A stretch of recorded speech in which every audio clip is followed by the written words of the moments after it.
It's another picture-perfect night for Cubs baseball here on Marquee Sports Network. It's the Chicago White Sox and the Chicago Cubs in Game 2 of a 3-game set.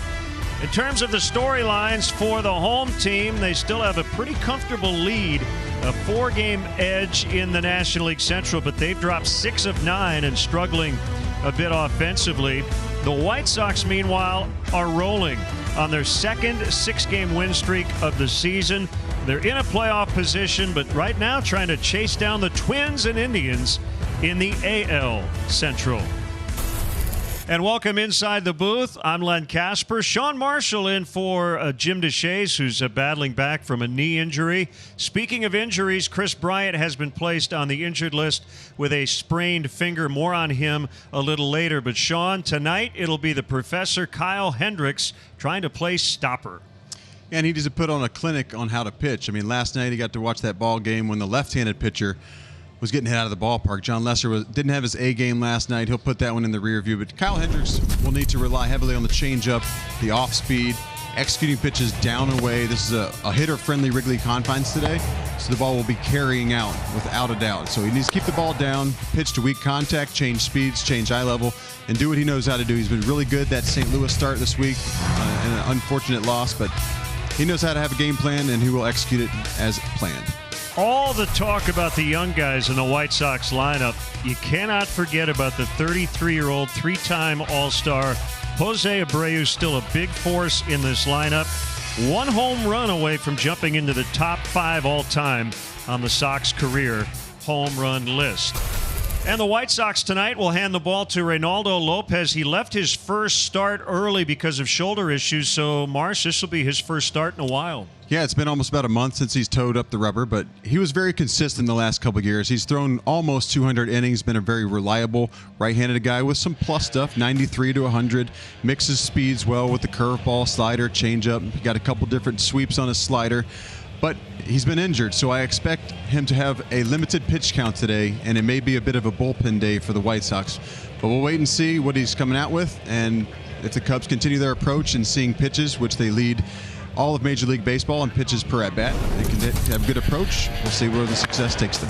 Yeah, Contreras has not been hitting for average, but he has been taking his walks, and we know he's had some big performances against the White Sox in his career. Didn't get a hit last night, but hit the ball hard a couple of times as the Cubs drop a 10-1 decision. Also tonight, pretty exciting, Anthony Rizzo, the heart and soul of the Cubs lineup, will be mic'd up for us. We are looking forward to some sounds on the field. And coming up next, Taylor McGregor asked fans about their favorite Crosstown Series memories. That's next.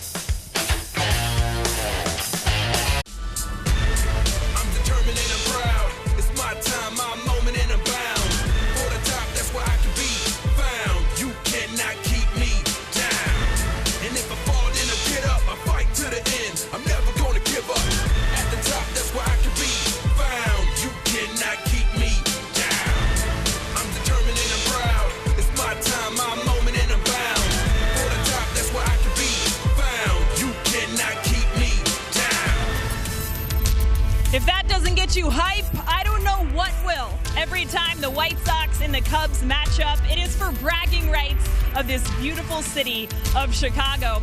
Talking both the players and the fans alike, everyone has very memorable moments from this Crosstown Series. And earlier this week on Twitter, we asked fans at home to tweet us some of their best memories. We got some good responses. Beginning in 2004, when the Cubs beat the White Sox, sweeping them, but ending in a walk-off walk that final game. They won that one 2-1 on the 4th of July. And then flash forward to 2006, AJ Pierzynski, Michael Barrett. Yeah, everyone remembers that legendary collision. That's going to take us to 2015 with the vintage Jake Arrieta on the mound. He threw a complete game, but he wasn't done there. He also hit a homer. Cubs won that one 3-1. And then Wilson Contreras doing what he does best. He's a catcher who rakes. In 2018, on his bobblehead day, he was 4 for 5 with 2 homers to go along with 7 RBIs. Cubs won that one 11-2 right here at Wrigley Field. No matter what time of the year it is in Chicago, you can always find something. someone wearing either Cubs or White Sox gear, and sometimes you'll see them sporting both. Yesterday, we showed you a license plate that was White Sox themed, but it said Cubs across it, and we were worrying and wondering how this happened. Well, we did get in touch with the owner. His name is Rob, and basically the story about this is he only liked the White Sox logo because it was black and matched with the car. He's really a diehard Cubs fan, and so that was the reason that he decided to throw on the CUBZ. And the reason there's a Z is because the S was already taken, so you might see another one of these type license plate with CUBS on it. That's a fun one, but we got more fun baseball coming up very soon right here at Wrigley Field. It is the White Sox and the Cubs in Game 2 of 3 coming your way very soon.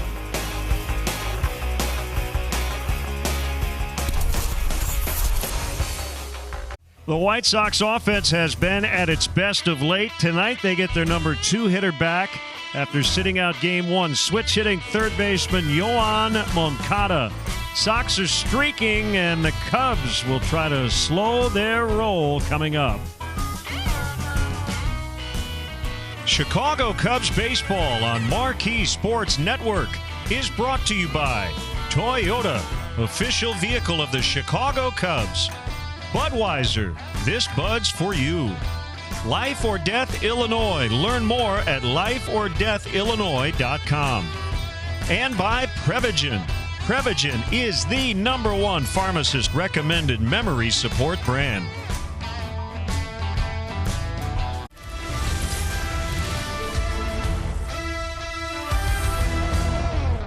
Tonight's Crosstown Series is presented by Wintrust. Beautiful Wrigley Field. This is a long homestand. It'll be 12 games by the time it's over tomorrow. Then the Cubs hit the road for a 3-city trip starting in Detroit on Monday night. I mentioned the White Sox 6-game win streak, and the numbers are pretty eye-popping. They have hit 22 home runs during these 6 games, run differential of plus 36. They won 10-1 last night. So here's what they've done over the last week or so, including a loss to the Cardinals over the weekend. They hit 4 homers in a row on Sunday. 10th time that's ever been done. They hit 6 Monday against Detroit. Last night hit 6 in a row. 2 times the Sox have opened games with consecutive homers against Matthew Boyd of the Tigers. So wind blowing out tonight. It's Kyle Hendricks' job, as Sean Marshall said earlier, to keep the ball down and in the park. And let's check out Ricky Renteria's White Sox lineup. It is brought to you by Advocate Health. Tim Anderson will lead things off and play short. We mentioned Moncada is back in there, just giving his legs a little bit of a break last night. Grandal returned and homered in Game 1. Abreu hit 2. Jimenez went deep. Encarnacion struggling here, but they haven't really needed his bat. Robert hit the go-ahead shot early. Nomar Mazara will bat 8th and play right. Danny Mendick, the second baseman, also homered last night, will bat 9th. And Sean, the starting pitcher for the Cubs, brought to you by Budweiser. This Bud's for you, Kyle Hendricks. He's been very good. He knows how to do it. He mixes pitches. The changeup is his #1 weapon. About 36% of the time, he pitches that pitch in combination with his fastball. He runs that nasty sinker. 29 leads MLB average in sinker drop, vertical movement, 26 inches. But he's a fantastic competitor. You don't know what his emotions are inside this very composed young man, but he can pitch. He's very, very smart out there, and when he executes his pitches, he has great success. Check out the Cubs defense behind Hendricks, brought to you by Geico. Wilson Contreras will catch tonight. Anthony Rizzo, Jason Kipnis on the right side. Javier Baez, David Bodie over on the left. Again, Chris Bryant goes to the IL today. Schwarber left, Happ center, Hayward right in the outfield. Cubs will play with a 27-man roster tonight and replace Bryant before tomorrow's game, and we're just about set to go. Tim Timmons, a Columbus, Ohio native, says play ball.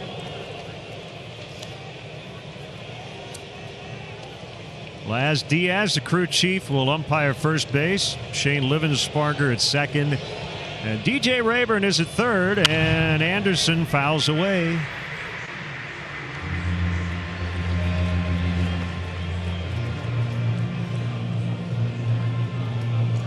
Southwest wind, that's blowing straight out to center as we get started.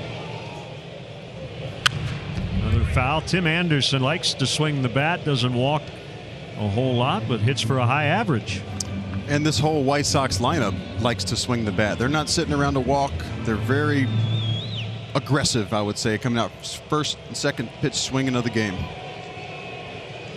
Hands over his head. Here's the pitch. It's a curveball in the dirt. 1-2 on Anderson. We'll get you more detailed wind conditions here in a second. 84 degrees at game time. Beautiful late August day here in Chicago. 1-2 misses outside on a changeup. That's going to be Hendricks' bread and butter today. If he can get that changeup, and he's got the fade on it too. If you get those bites and that weak contact down away, he will have a good game today. There's a bouncer. Bodie leaves his feet, but Anderson runs too well. That'll be an infield hit. Nice play by Bodie, but once he had to leave his feet, Anderson was going to beat that one out for an infield hit.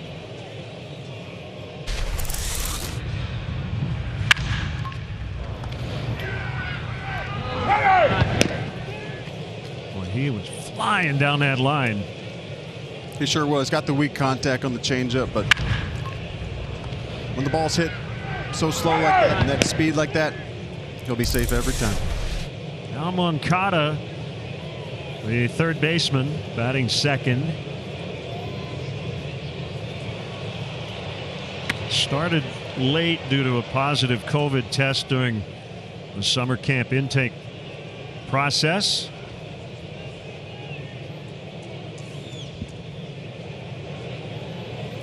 Still just 25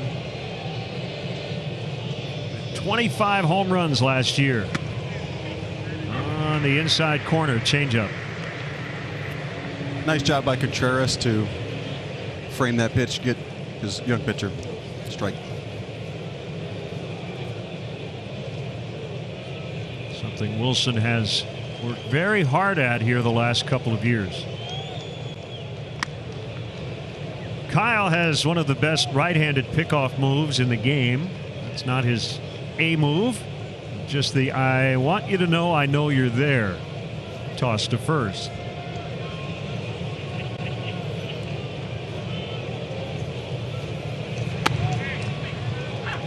Change-up strike on the corner. It's 1-2.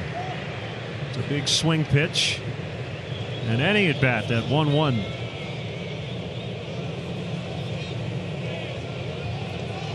See Bodie off the line at third. Baez near the bag at second.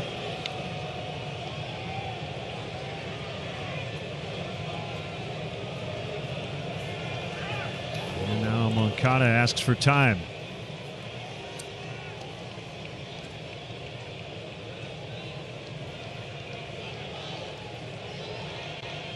You're wondering about Anderson. Stole 26 bases 2 years ago. He's a perfect 3 for 3 so far this year. And another check on him. Kyle went into the seventh in that 7-inning game on Monday against the Cardinals. It was 1-1 going into the inning. 2 runs were charged to him after he left, and he took the loss. But it was a quality start. And his Wrigley Field ERA now over his last 16 times here, 1.96.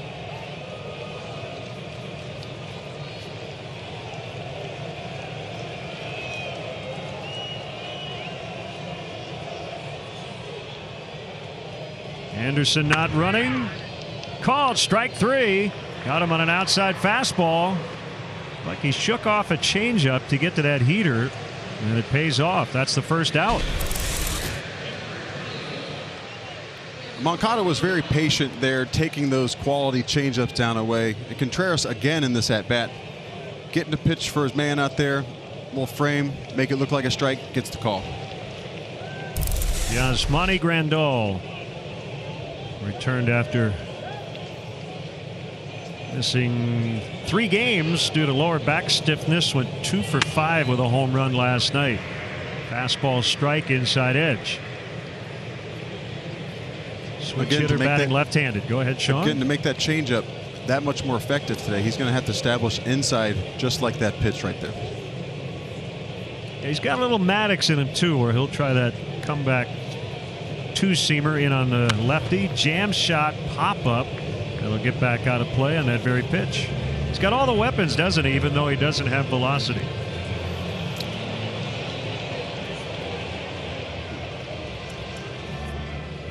Oh, 0-2 on Grandal.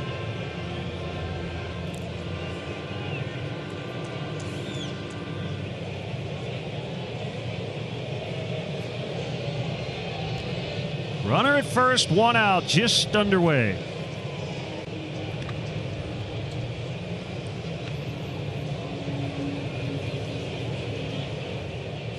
Keep you up to date on what's going on around the league. The Brewers lost again in Pittsburgh, 12-5.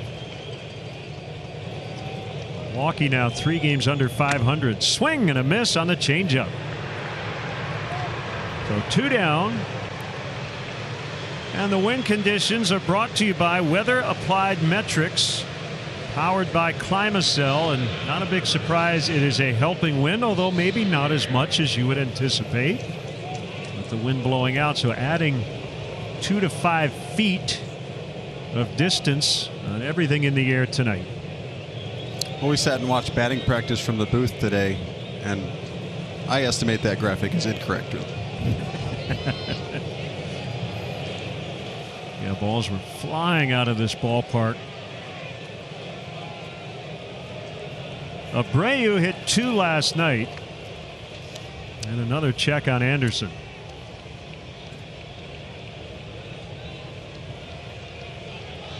Jose is 7 out of 14 lifetime against Kyle.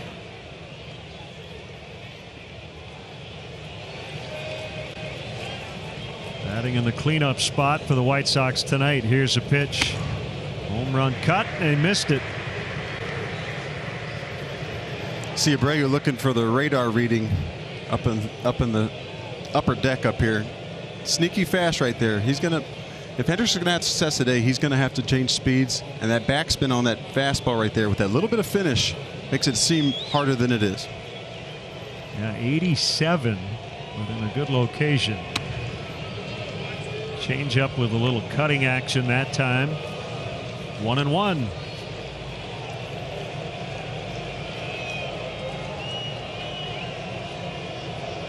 See Contreras staring into the Cubs dugout to get the signs.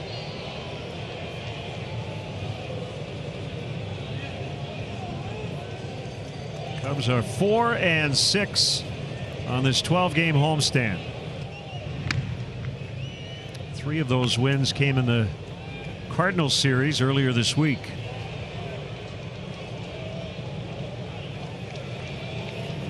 And the Cubs ran into 7 games in 5 days, so they were at it often and staying up late, and their quick turnaround, one of the quickest turns around in Major League Baseball between Tuesday and Wednesday. Big off day on Thursday, although they came back and were blown out last night. 2-1.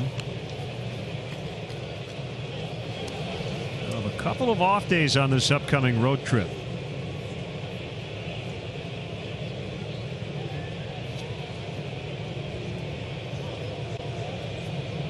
So infield single followed by 2 Ks as Hendricks tries to get out of this first inning with no damage.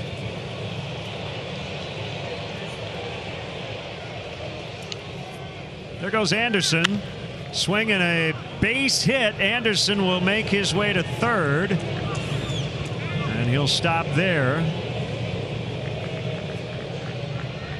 First and third, and here comes Jimenez.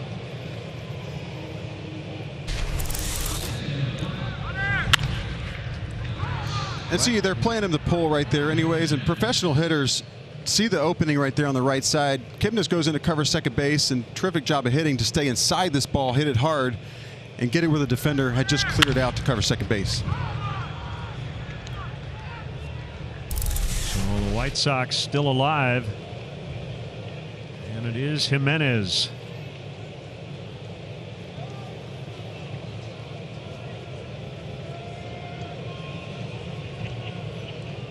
Two hits, including a homer last night. He's hit 3 homers in 5 games against the Cubs. He pops this one up foul territory. Contreras has it, and that's it. Sox strand 2. Ian Happ with Chris Bryant out's been in that leadoff spot, and he'll bat first when we come back.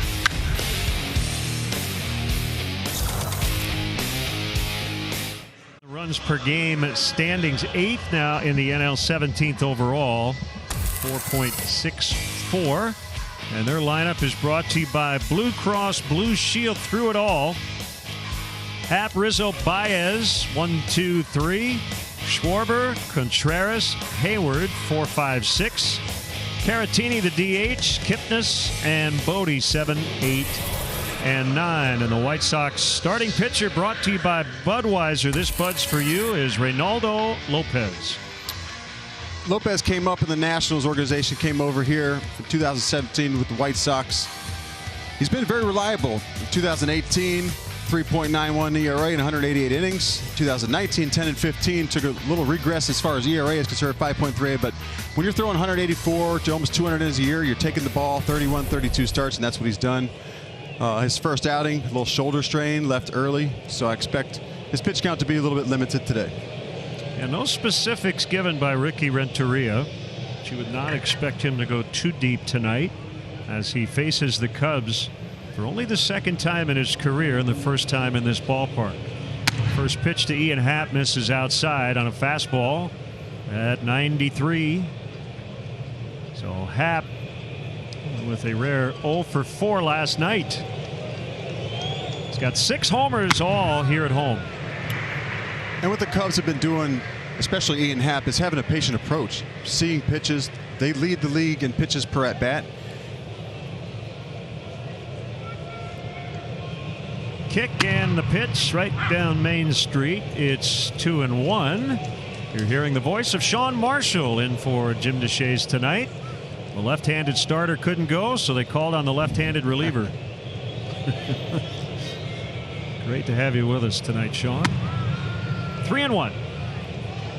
Thank you, Len, and we give JD our best wishes on a quick recovery to get back up in the booth and have that familiar knowledge. Yeah, no minimum stay on the IL for broadcasters, thankfully. That's a leadoff walk.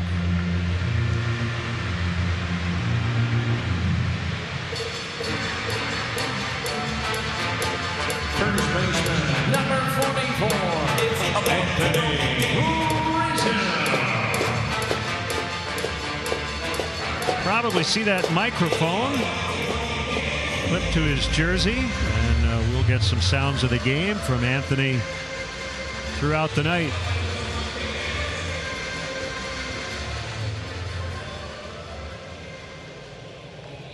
A man on, nobody out. Both teams putting the leadoff hitter on base.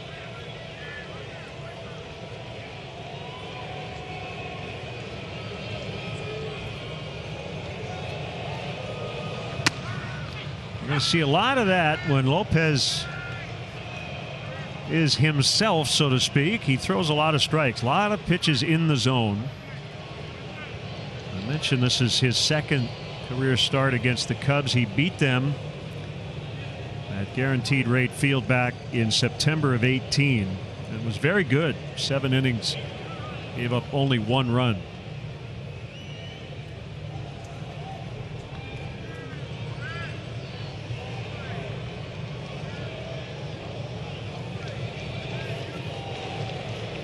There's the sign from Grandal.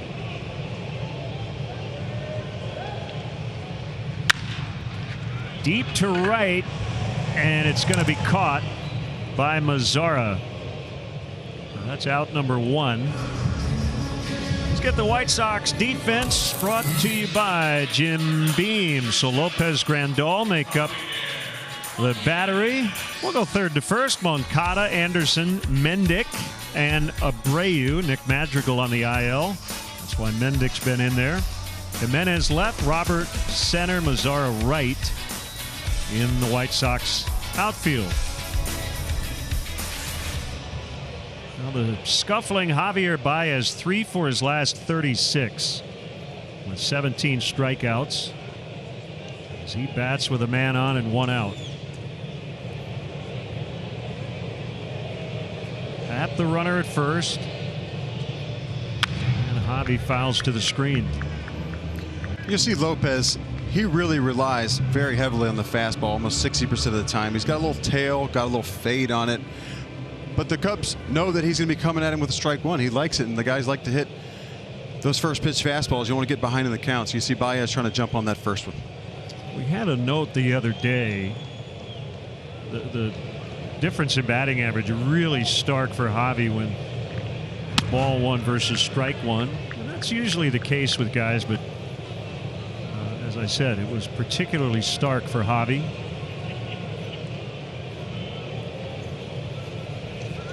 One and one on him.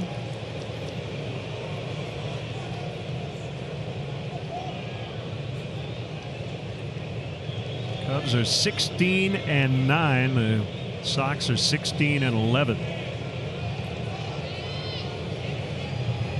Swing and a miss. And both teams off to a fantastic start. This is a very unique season, a 60-game sprint, and to come out of the boxes in the win column with both very solid winning records is a very good thing, especially with the almost halfway. About another week will be halfway through the season. So yeah, fantastic starts. I believe Wednesday in Detroit, the Cubs will play game 30 as Javi takes a call third.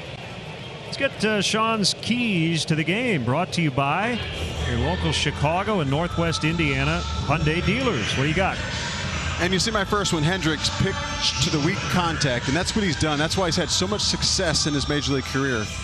You know, the changeup, the sinker, the occasional breaking ball, mixing speeds, missing barrels.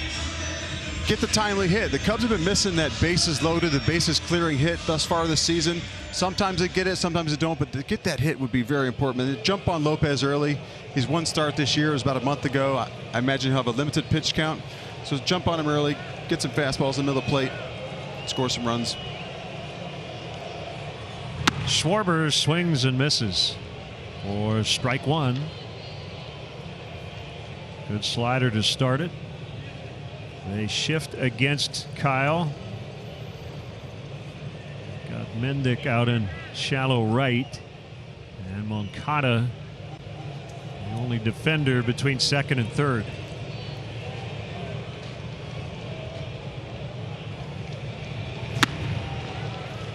Oh, and 2.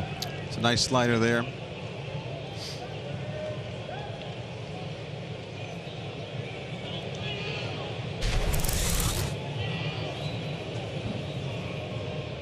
Strike the ball.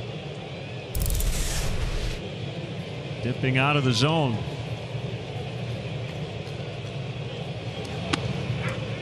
Called strike 397 at the knees. So neither team can cash in that leadoff man on base. Scoreless after an inning from the Windy City. Second, off the top of the broadcast, we told you how Chris Bryant has officially gone on the IL with the left wrist and finger issue that he's been dealing with. But we wanted to get to some other injury news updates for you. Jose Quintana, it was announced today that he is good to go, but now it just becomes about when and in what capacity he can return to this ball club. He could be the starter as early as Tuesday, but David Ross also saying that he is a potential piece out of the bullpen. It could be a good another left-handed arm for them. Now, as for that start on Tuesday, Tyler Chatwood will be eligible to come off of the IL. He threw a side session today and feels good, guys. Thank you, Taylor. Yeah, newsy day in that regard as Edwin Encarnacion takes a strike from Kyle Hendricks. More on Quintana here in a second. High and inside. 1-1 the count. Both teams with base runners in the first, but no runs.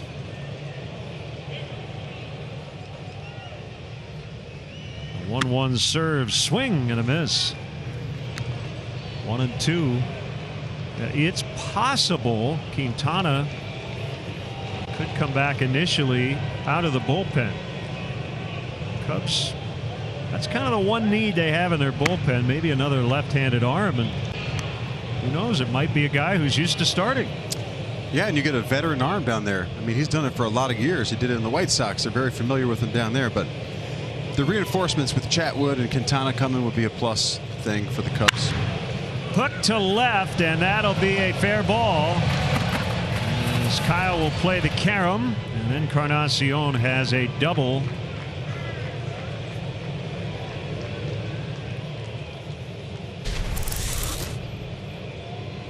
Changeup. And not many mistakes usually with Kyle Hendricks' changeup. This one just kind of backed up back into the middle of the strike zone. And Encarnacion just extends his swing. And when you extend your swing through the strike zone, you get the barrel on it. And even if you're out front, especially as a lot of batters are against the Kyle Hendricks changeup, you can keep the bat in the strike zone and keep the ball fair and onto the barrel. Career double 367. And there's a blast. Luis Robert, almost a carbon copy of the second inning two-run homer he hit last night. That thing got out of here in a big-time hurry, and the White Sox lead 2-0. And like we just talked about, the White Sox, they're not sitting around to take a walk. They're coming up to swing the bat, jump all over the pitcher, especially with runners in scoring position.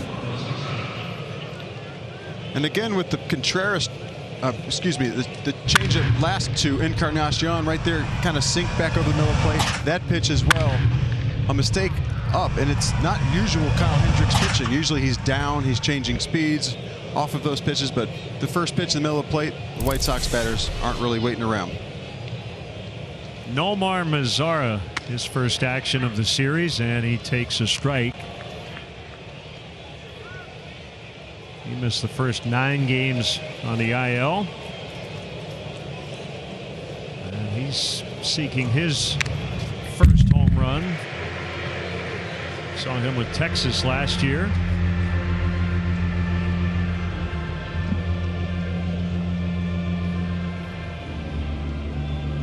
Boy, the numbers are just eye-popping for the White Sox in terms of the home run ball. So their home run differential, they have out-homered their opponents by 22. They have hit 25 homers in their last 8 games. They're in literally a Ruthian stretch right now. Called strike 3. They came in with 22 homers their last 189 at bats. That's 1 homer every 8.6. Babe Ruth hit 1 every 9 at bats when he hit 60 back in 1927. So that's the kind of stretch they're in. And in the last 6 games, they've outscored their opponent 48-12. I mean, they're built to score runs. They're built to hit the ball out of the ballpark. Danny Mendick.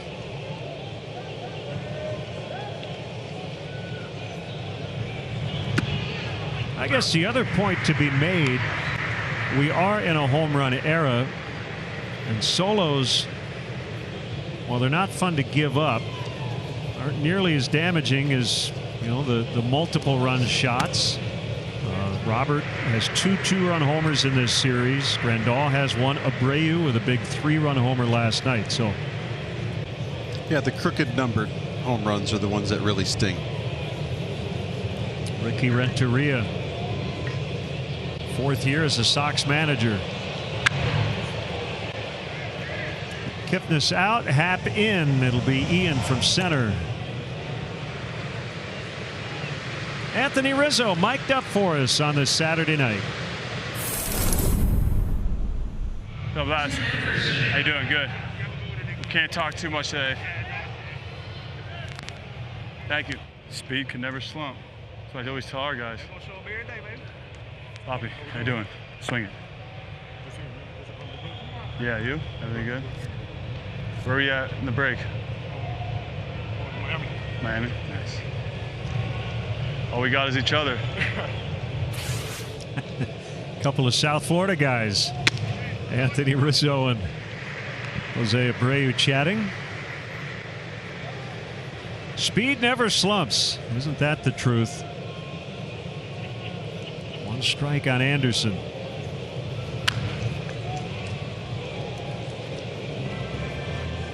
Sean, we used to joke about Joey Votto, your former Reds teammate, and Brandon Hyde when he was a Cubs first base coach. Man, they would carry on a conversation for 9 straight innings. Joey's a very intellectual guy over there, and he has a reserved but outgoing personality. Think about the mayor, Sean Casey, another guy who loved to chat people up. Sean Casey likes to talk. Newsflash.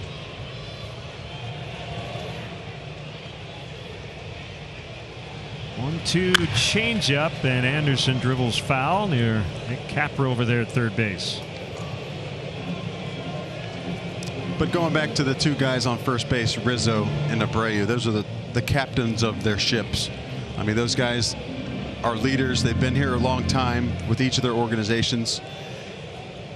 And the way they can lead past the mound, and another one. Speed doesn't slump.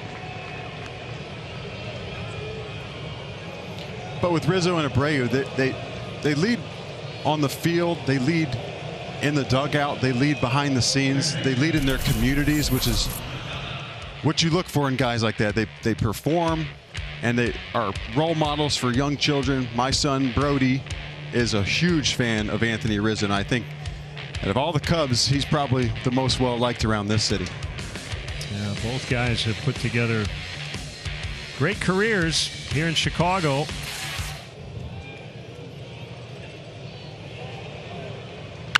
As Moncada fouls. So Anderson has 2 hits and haven't left the infield.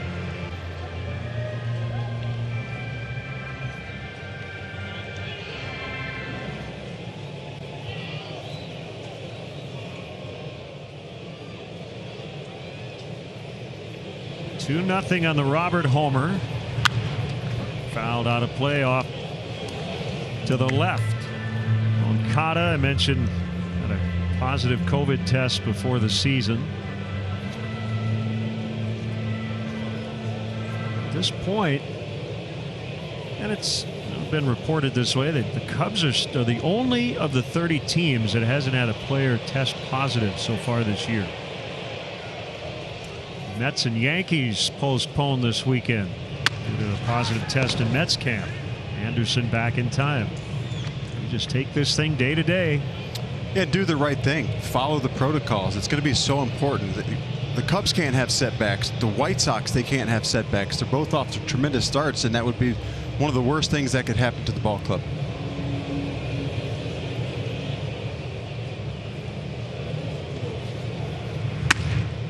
High for a ball. It's 1-2.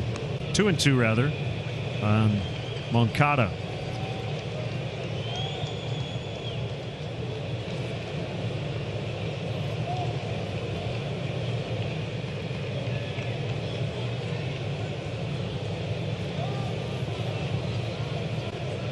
Another check on the runner.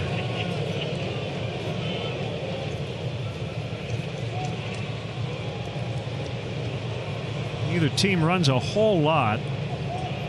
White Sox tied for 20th with 8 steals. Cubs only have 5 near the bottom of the league. Anderson goes, and another foul.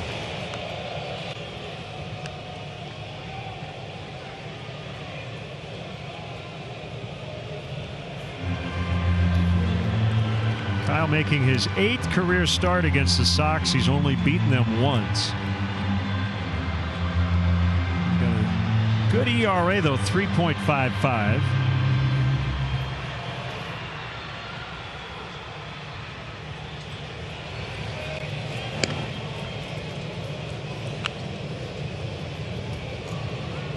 6th overall start this season.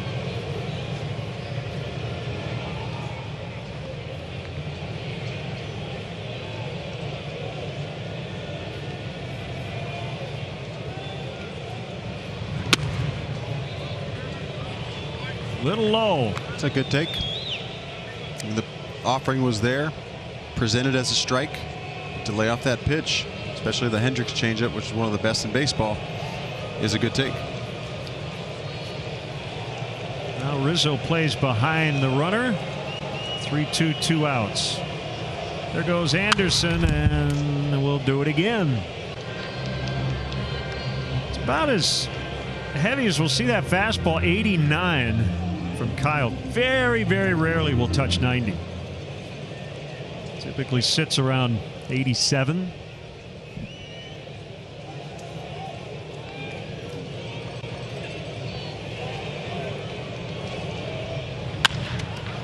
Line to short. Baez makes the grab.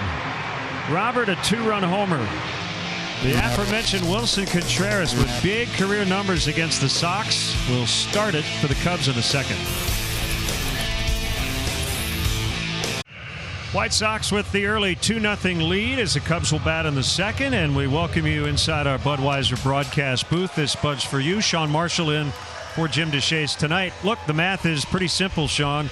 White Sox have hit 7 home runs, applying all their offense. All 12 runs they've scored, so the Cubs may need to hit the ball out of the ballpark tonight. It'd be a good way to answer for sure, but the White Sox lineup has been very impressive, especially yesterday and a little bit today so far. But Hendricks is going to have to keep the ball down, and we're going to have to get the timely hit by the Chicago Cubs. They got to get the ball in the ballpark to match and counter what these guys are doing. Contreras will lead things off against Reynaldo Lopez, making his first start off the injured list and his first outing since July 26th. It's been almost a month.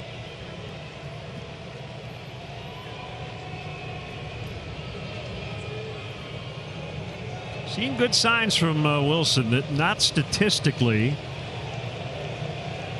He hit the ball hard a couple of times last night. He snapped a 7-game walk streak last night, so he's not trying to swing his way out of a slump.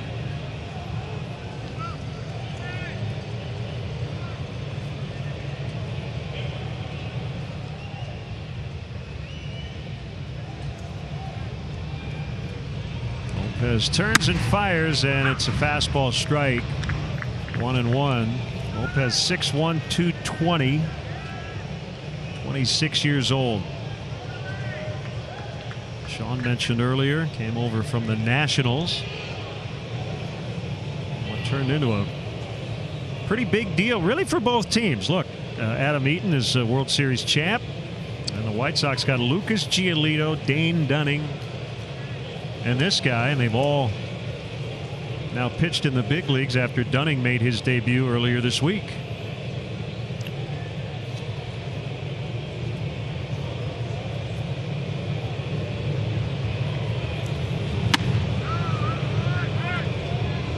No swing, says Laz Diaz. It's 2-1.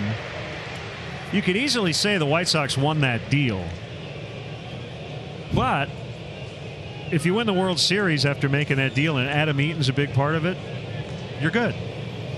Yeah, and Adam Eaton is a tremendous player, and that's filled a void for them. So 3 guys in the starting rotation out of the deal. I would have to say that White Sox are doing pretty good, and Dunning has looked good so far. It's really the kind of deal teams like to make, where both sides feel pretty good about it.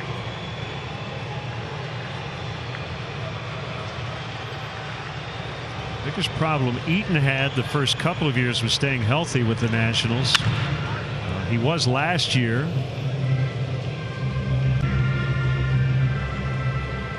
Full count with Jason Hayward on deck.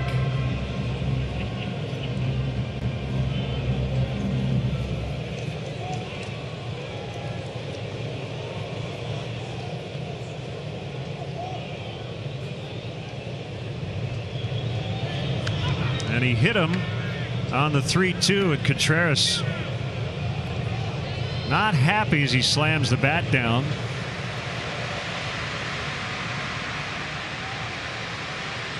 Threw inside earlier in the sequence. I don't think there's anything to it, but really was not pleased.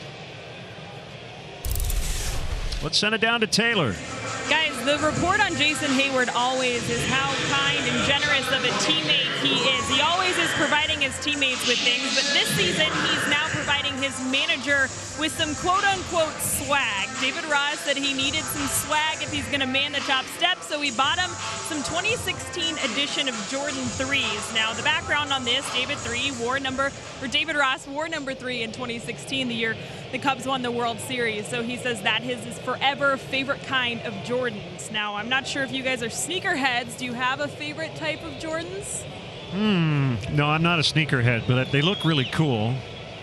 Sean, do you have a favorite model? You know, I really don't either, but any model that was signed by Michael Jordan in the 1990s is going for big bucks right now. The Last Dance was a fantastic series, and it had me entertained, and I think the rest of the world as well. Leadoff man on for the second straight inning. Pretty good lead by Contreras, not running, and the pitch is taken low.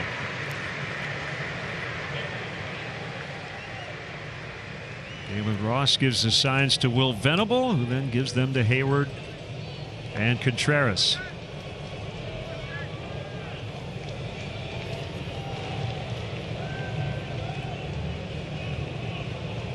Cubs got one run last night. It was a Nico Horner RBI single in the 8th. 2-0. And you see the patient approach of the Cubs in the middle of the order, especially. You know, they're not chasing pitches out of the strike zone. They're not overly aggressive, and it may come to help them later. Lopez was the victim of the long ball 36 times last year, which was 7th among qualifying starting pitchers. So battle, get a pitch up in the strike zone, and he's had trouble with the long ball. So see if put a good swing on it if it's there. Missed again. So a walk, a hit batter here in the first 2, and he's gone 3-0 on Heyward. Maybe a little rust after the long break.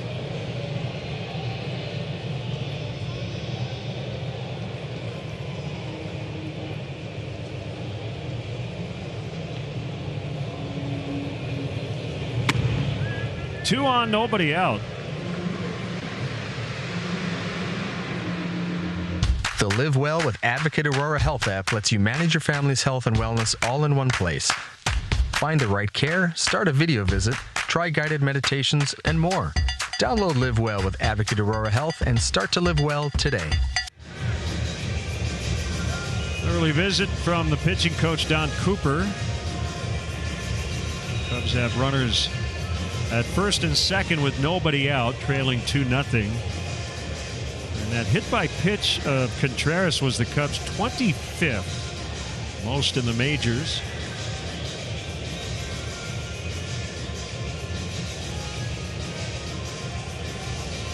I'm sure Rizzo has a large handful of all those then. Yeah, he does. He's not afraid to get hit by that pitch.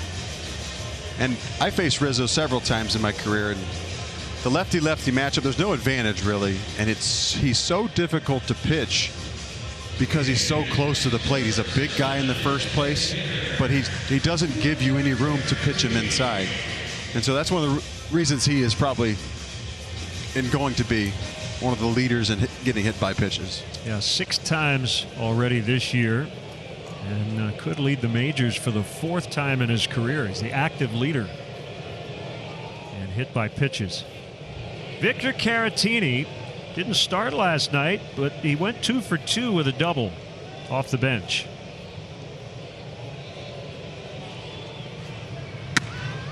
And he takes a fastball on the outside corner, 0-1. And Caratini batted right-handed, hit the ball hard, very, very hard last night for 2 hits.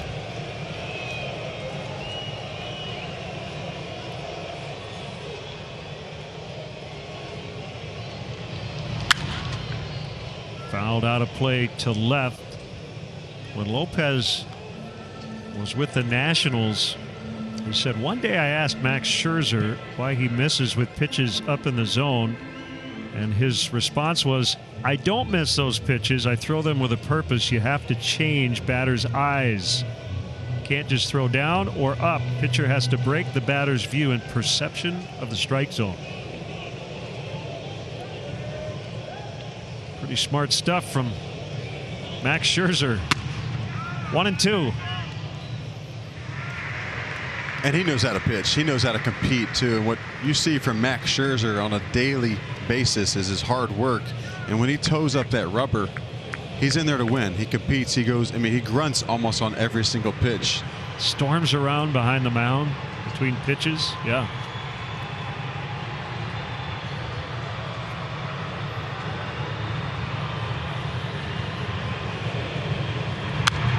Still 1-2.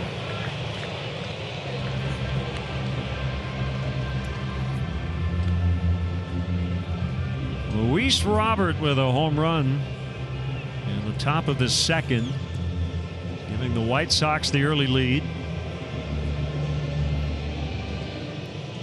But the Cubs threatening. They've got 2 on with nobody out.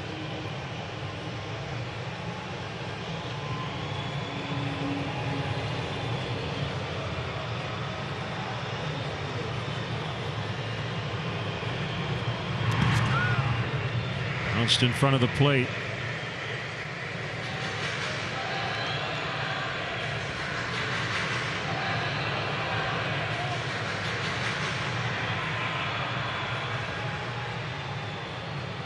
Cubs have had 3 base runners, no hits.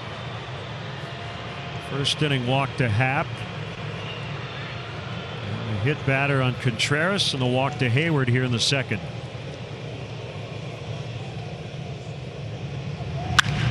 Caratini out into deep left, and it is going to be off the wall. It's going to roll for a while.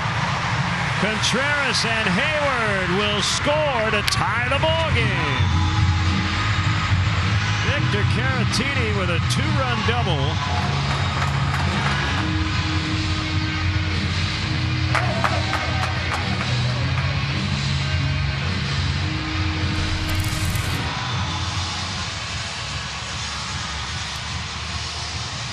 Solid piece of hitting by Vic Caratini right there to stay back on a changeup that almost just floated center cut. And there's so many hits to the opposite field. He drives it, and that curve right there in left field is one of the most difficult parts in a Major League ballpark to field that ball. And it hits off there, rolls away, gives plenty of room for those guys to score too. Yep, Eloy got caught in that well, didn't make the catch, and then had to chase down the carom. So tie ball game. Here's Kipnis. Still no outs.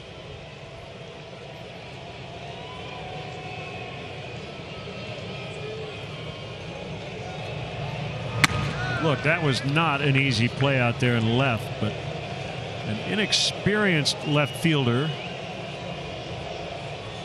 who hasn't played in this ballpark a whole lot. To struggle on a ball like that. 1-1. And that line drive hit right at the outfield is the most difficult play as an outfielder. And it had some slice too. He stayed behind it, extended his swing, drove the ball in the sweet spot of the bat.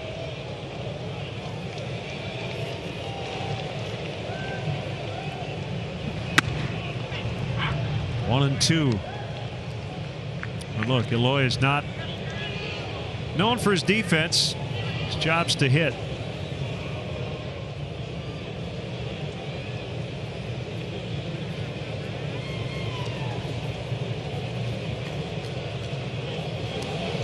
I'm surprised Robert didn't catch it from center.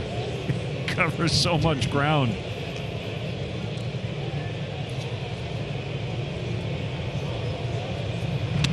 He struck him out swinging.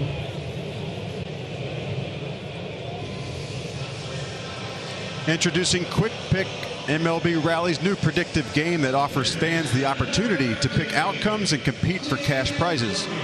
Make your predictions count. Play Quick Pick. No purchase necessary. 21 plus to compete. Restrictions apply. See official rules and enter at MLB.com/QuickPick. David Bodie batting ninth. And getting most of the reps at third with Chris Bryant down. Fastball low. By the way, the Contreras hit by pitch was his 6th of the year, so he is now tied with Rizzo for the major league lead.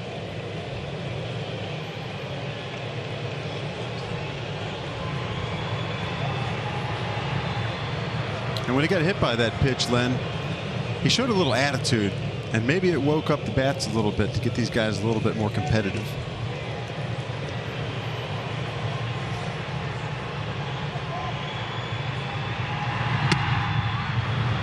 Just missed the corner on a slider. Actually, a changeup. 2-0 on Bodie with Happ on deck.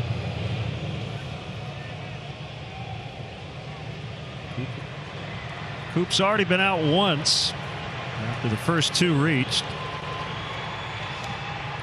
And Lopez laboring here in the second.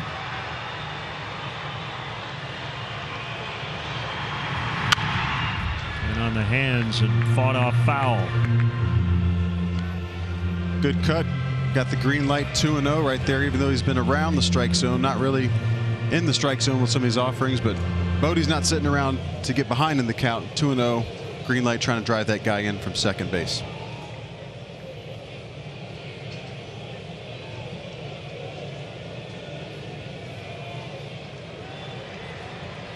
Lopez stretches and pitches. 2-2.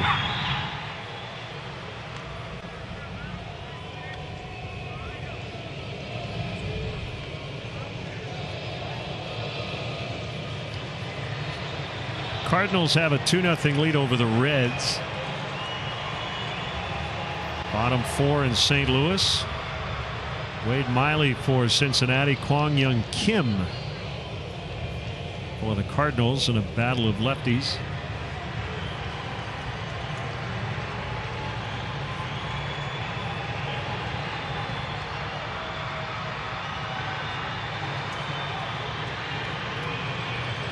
Lopez very deliberate as he serves on a 2-2, and Bodie fouls upstairs.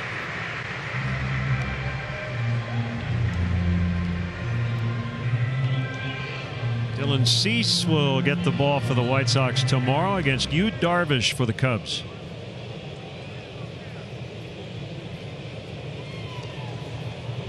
And then we won't see the White Sox again until the final series of the regular season. Bodie went. Laz Diaz rings him up. 2 down.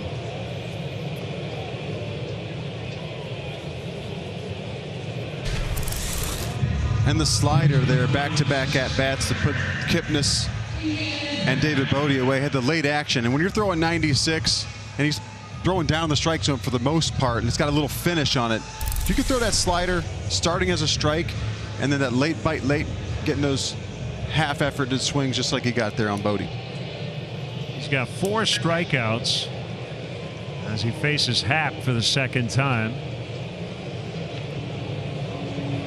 Ian walked in the first. And grounds it foul back of the plate.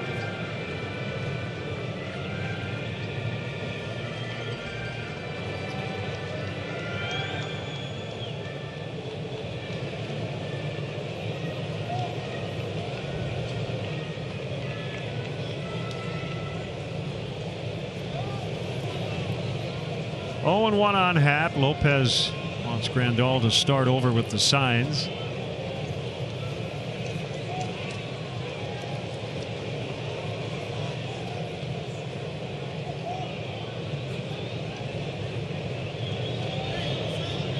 Now he's ready. And a high fly to center. Robert went back, now in. Easy play. Victor Caratini, 2-run double. We're tied after 2. 2-2.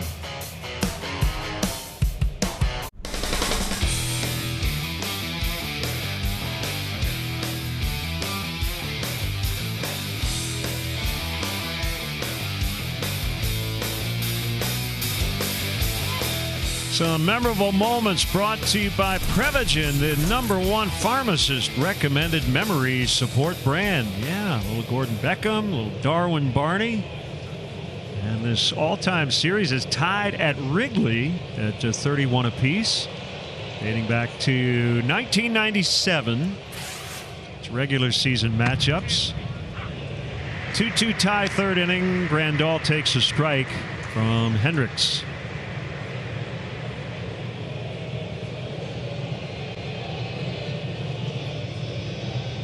Grandal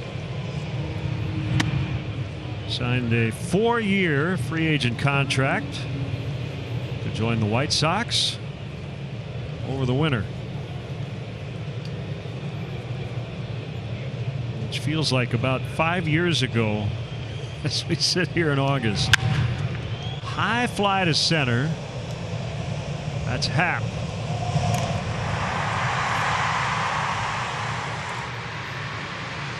Cubs fans in Illinois may purchase Cubs Charities 50/50 raffle tickets for all home and away games. Fans can purchase raffle tickets online as early as 11 a.m. until the end of the game. Proceeds will benefit Cubs Charities. Purchase your ticket now at cubs.com/raffle. Yep, you can buy them until the final out. And we will update you on the jackpot a little later. Abreu with a single, his first time, and takes a sinker for a strike on the corner.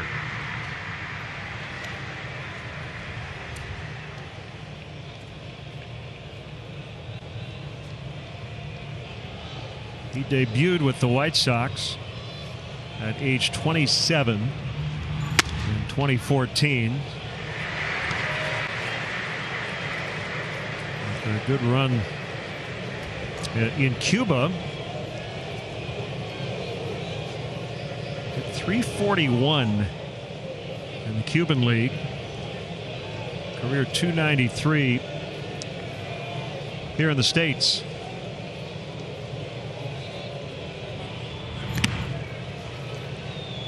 But I bet the White Sox fans are happy to see him continue to be a White Sox player for the next couple of years. During the rebuild, he continued to hit and hit and hit, and he saw which way the White Sox were trending. They signed Grandal, Cuban player, veteran experience. Luis Robert, Moncada, all Cuban players. So these guys come and can feed off of what Abreu and Grandal can offer, both on the field and off the field. Yeah, it's a very tight clubhouse. And you see their hometowns. And all of them in the lineup.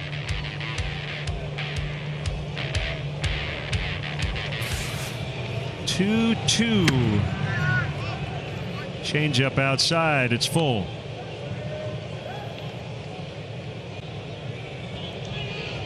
Sky's the limit.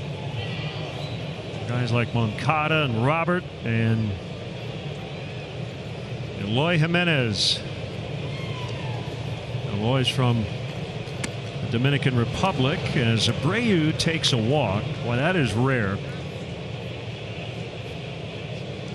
A Kyle Hendricks walk. More on that in a second. Hey, Cubs fans, go to MarqueeSportsNetwork.com for the latest Cubs news and video features like Do Up with Jason Hayward and David Bodie. All presented by Jeff Vukovich, your local nationwide insurance agent. Visit jeffvuk.com today. Nationwide is on your side. That's the 14th walk issued by Hendricks in its last 17 home starts. He's efficient. He's in the strike zone. I mean, he's not putting guys on for free. When you walk guys and you hit guys by pitches and they're on the base pass, not only is it hard to pitch with a guy on first and second, because you got to check him, you got to hold him, but you minimize those free passes, and that's how you limit the damage. Kyle typically, makes 30, 31 starts. He'll walk about 40 guys a year. So yeah, he walks about 1.5 guys per game. And you see the strikeout to walk ratio leading the way in the National League. Jimenez grounds foul. And the curveball right there on the foul. I've noticed his curveball, to me, seems improving. I mean, it's got the downward break. He sells it with the arm speed. And last game against the Cardinals, several swing and misses, including some strikeouts. So if he gets this pitch going too, to have that slower offering to go off the slow changeup and the sinker, good things. He's just going to keep rolling for Kyle. And made a real effort to improve that pitch going into 2020.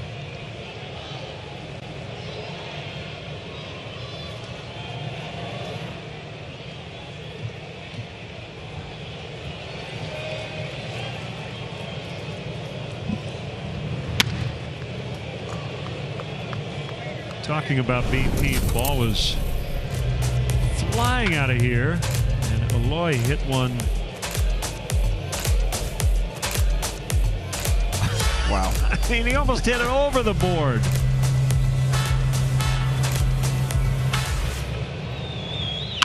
He's fun. He spotted one of our cameras before the game and said, "Hey, Mom."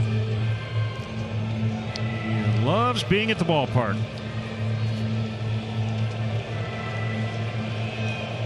I like to see that from a young player too. It's a hard enough game as it is. And as serious as these guys are about being great, it's nothing like being a big league baseball player, and you can tell he loves every second of it.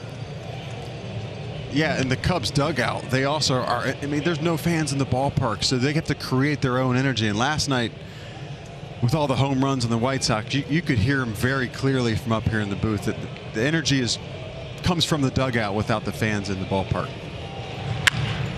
Double play chance. Baez, Kipnis, and the feed from Javi is a little off the mark, so a little discombobulated there. And it'll be a fielder's choice for Jimenez.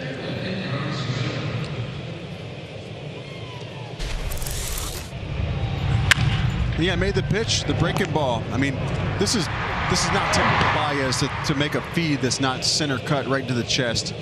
And Eloy's busted it down the line, and when the throw takes you towards center field, your momentum and your weight as a second baseman pulls you out. It's hard to recorrect that throw, and you see it just kind of pulls off and goes up the line and high.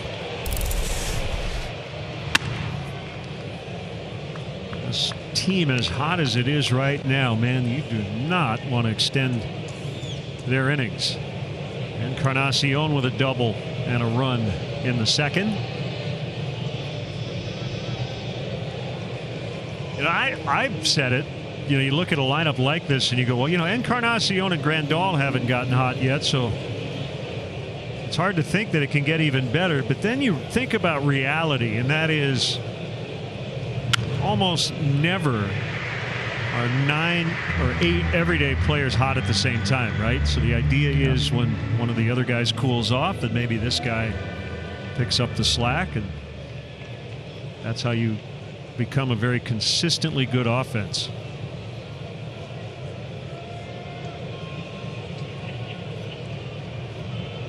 One ball, one strike. Now 2-1. But yeah, staying healthy is the key to winning. Healthy pitching, healthy guys in the lineup that are continuing to get regular at-bats. And we see the Cubs are missing one of their biggest weapons, Chris Bryant, to injury. So when he gets healthy, it adds a boost of offense back into the Cubs lineup.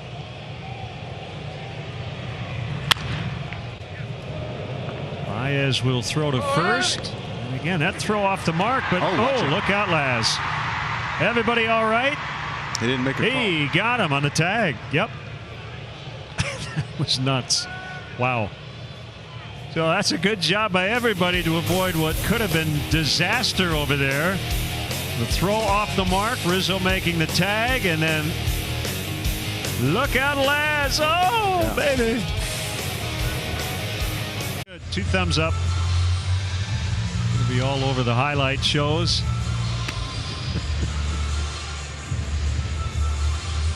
Anthony Rizzo will lead it off for the Cubs. Potential outcomes brought to you by DraftKings. Get dirty, Laz. Just glad nobody got hurt. Yeah, that was scary. I don't think I've ever seen that before then.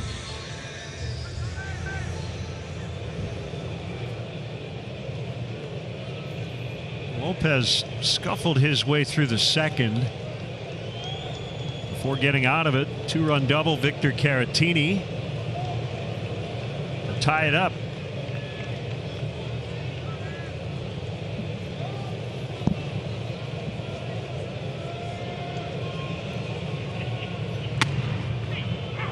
Strike one on a fastball.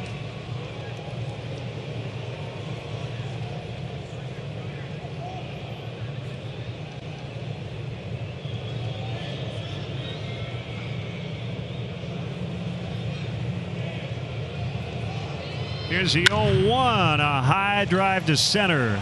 Robert tracking. One more look at Calamity at first base.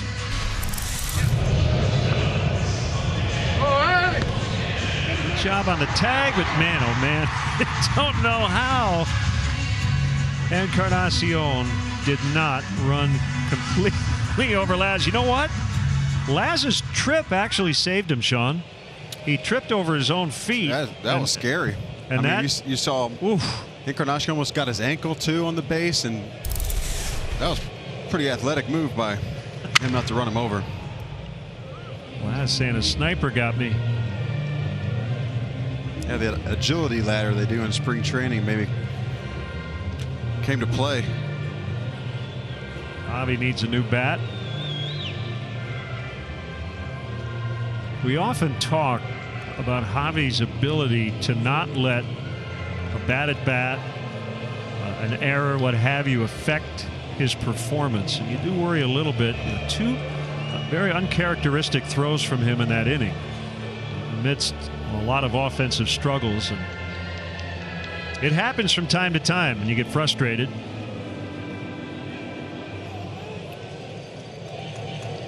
One strike on him.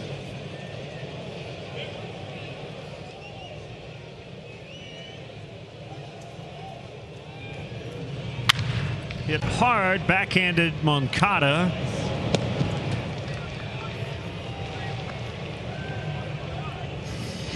After 225 years, you'd think we'd look to our past. Nope. We're looking to our future, where we're innovating every day to raise Jim Beam for 225 years to come. 2 outs, nobody on. The White Sox do have some action in their bullpen, as Lopez is pitching for the first time in almost a month.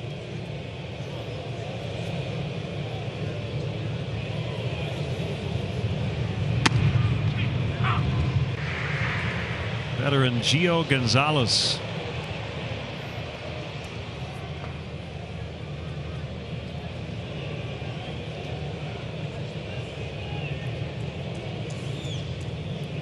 Got a pull shift on against Kyle. Infield and outfield. That's a fair ball. And this is going to be a quick 1-2-3. A little stumble by Abreu. First base area pretty dangerous, man. 2-2 after 3. Time for your T-Mobile ticket to the game. Steven Strasburg to have season-ending surgery. He's dealing with carpal tunnel. The Phillies helping out their bullpen, acquiring Brandon Workman and Heath Embry from the White Sox. The Dodgers, the first to 20 wins here in 2020. They went into action today at 20 up and 8 down. Luis Robert, go-ahead 2-run homer in the second inning in each of the first 2 games. But this time he's going to pop to Jason Kipnis. Now the home run replay brought to you by Toyota, the official vehicle of the Chicago Cubs, as a Texas Ranger. Off tonight's White Sox starter, Reynaldo Lopez. The longest home run of 2019. Over 500 feet. That's a bomb. Upper deck there in Texas. Wow. Well struck baseball then.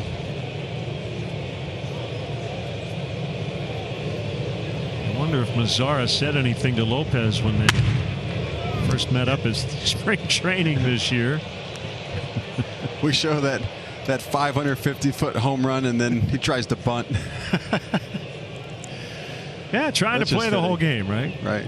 Yeah. 1-0 the count. Swing and a miss on a curve. There you go.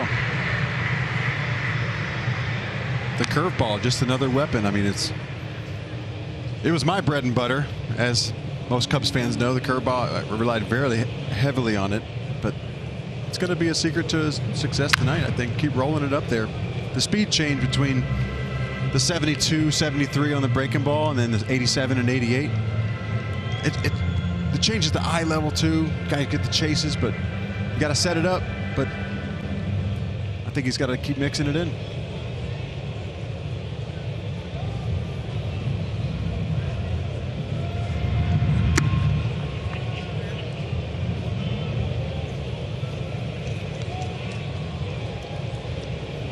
Two balls, two strikes.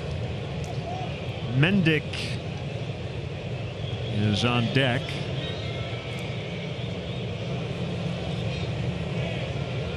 Kyle motions, and it's low. And he's had a lot of success going curveball to changeup this year. He's got a lot of outs on that because the hitter thinks the fastball's coming right after the breaking ball, but didn't get the bite on the changeup, but it's been very successful sequence for him.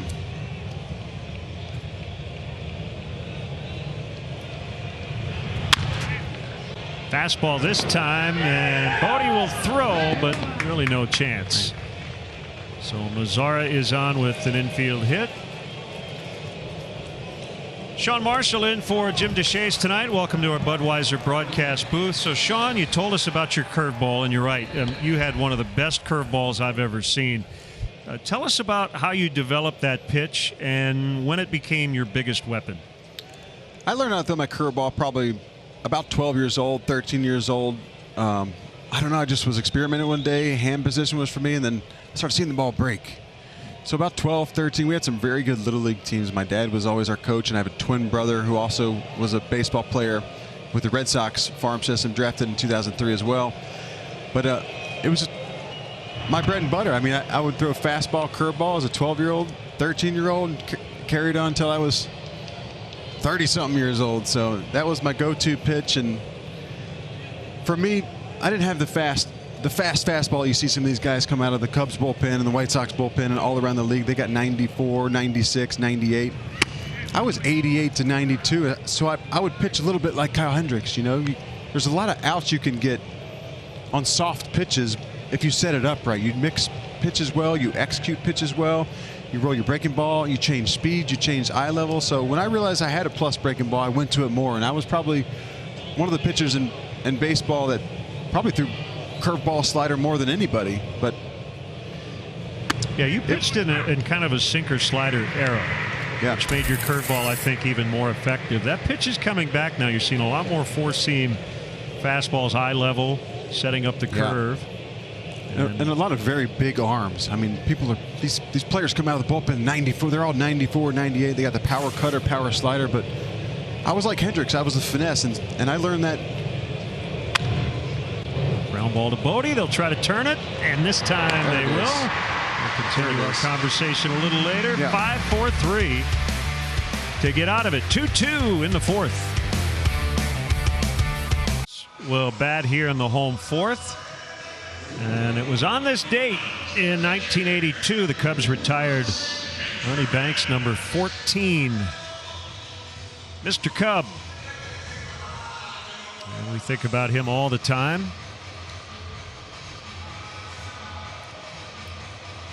Contreras will lead it off. And he led off the second with a hit by pitch, and that spurred a two-run rally to tie the game.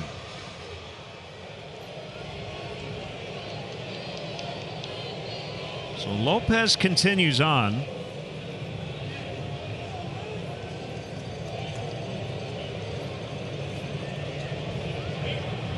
And you have a great memory of Ernie Banks about 10 years ago. Oh, do I?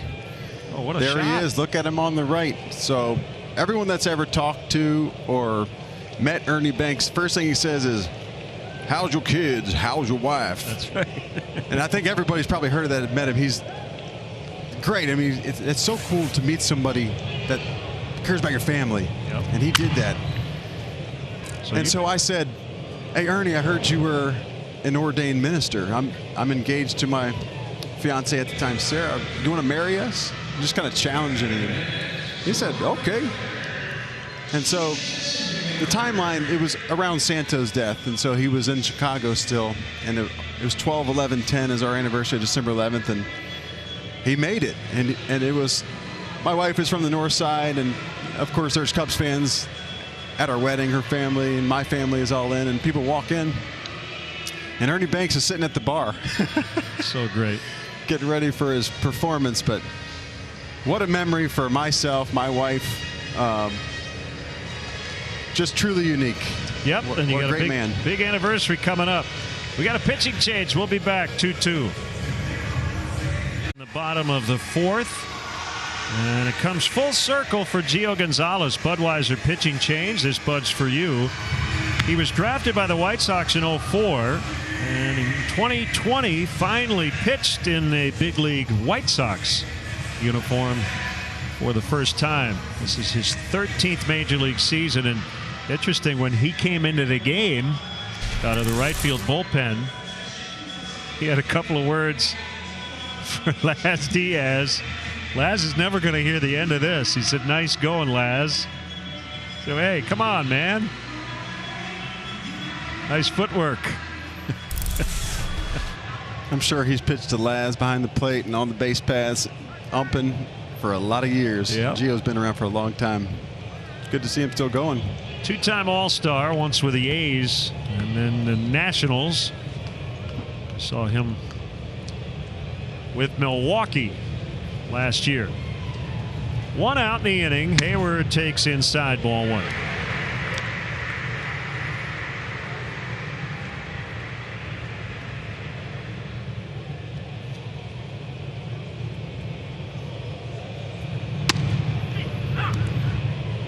So I do want you to, one little note on your curveball story.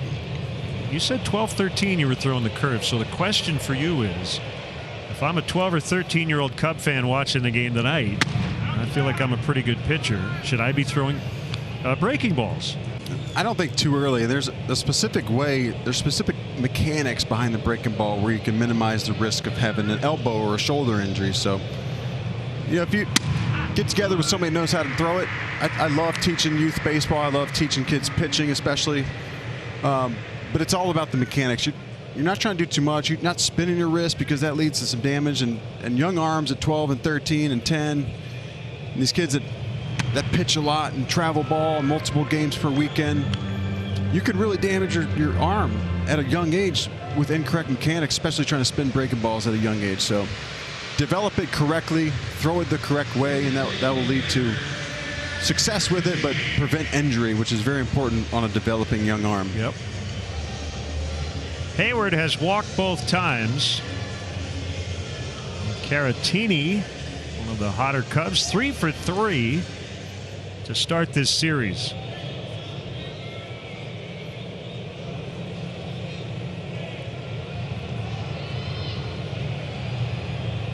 Cubs have just one hit in this game. That was a Caratini double. That was Gonzalez's best pitch, his changeup.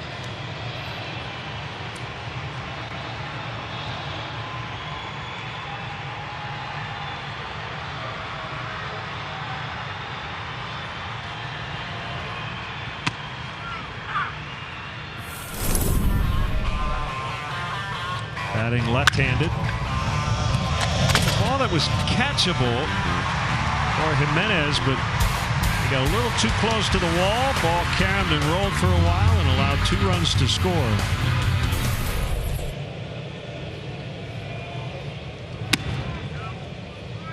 Tried the curve that time. It's 1-2.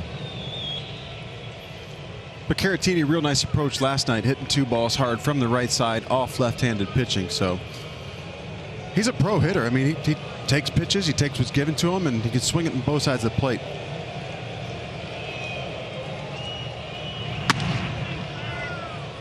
Fastball 91 into close.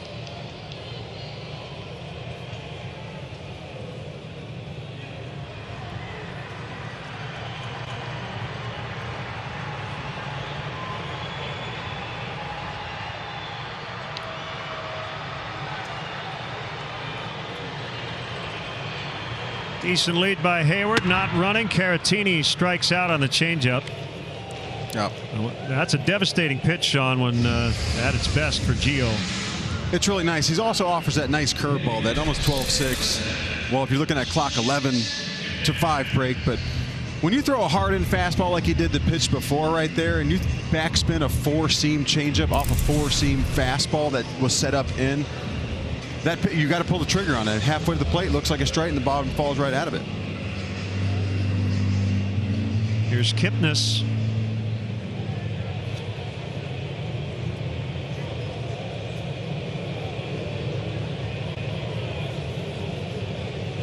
Moncada tight. And off the bag at third.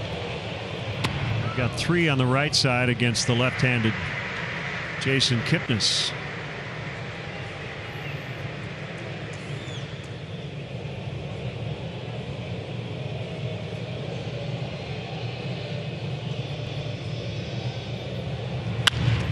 A liner right at the second baseman, Mendick.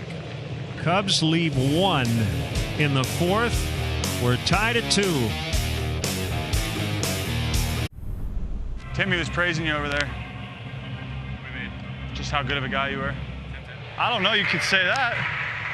Back of his card is pretty good every year. I didn't know what to say. I was like, lawn dart. But hit the dirt. Come on, Dak. I know you just got a lot of TV time, Dak, but come on.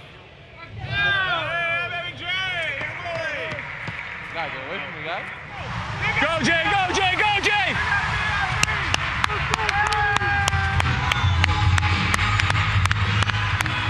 Good stuff. Anthony Rizzo mic'd up. So what we learned is Tim Anderson said Jason Kipnis is a good guy. I believe that's what he said. Anderson with a liner to Hayward. He's 2 for 3. Only ball he's hit into the outfield tonight. Now Moncada 0 for 2.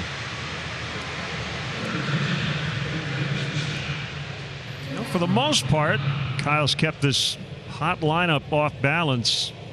Luis Robert cranked a 2-run homer in the second. Big double play ball to get out of the 4th. Swing and a miss. Like the follow through got a piece of Contreras. Yep.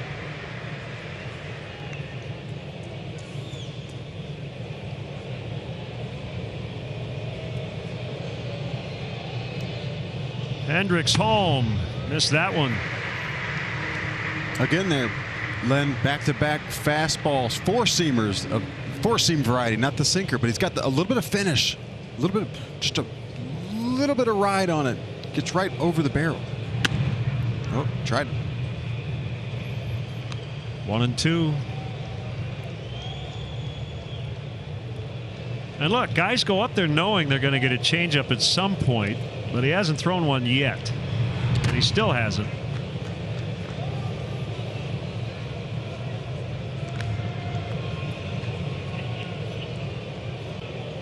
You see the chase percentage with 2 strikes. So guys swinging at pitches out of the zone. Aaron Nola leading the way by a wide margin. Mikhail second. That's a fair ball. And Hendricks on the bag. Gets a nice feed from Rizzo.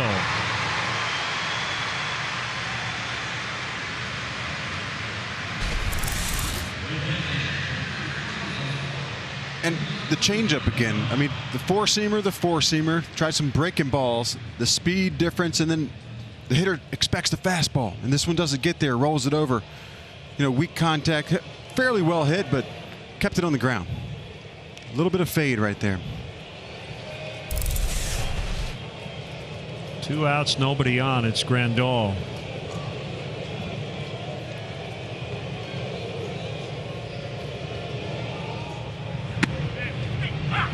Changeup. Strike one.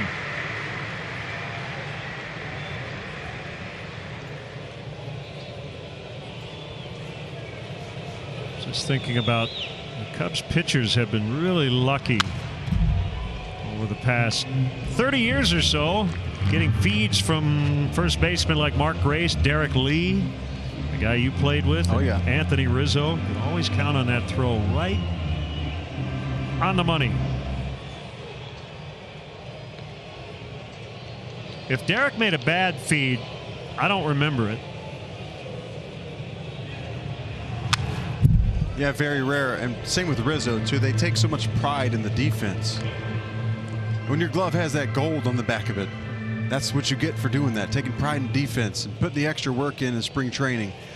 Early work before batting practice.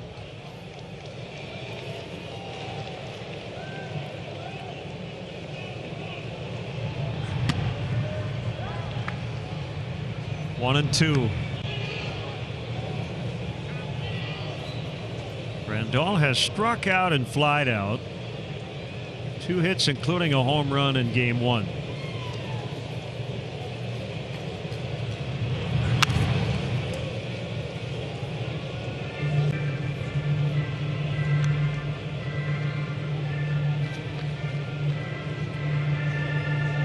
Pitch count at 85. Guessing David Ross would love to get 6 out of Kyle tonight.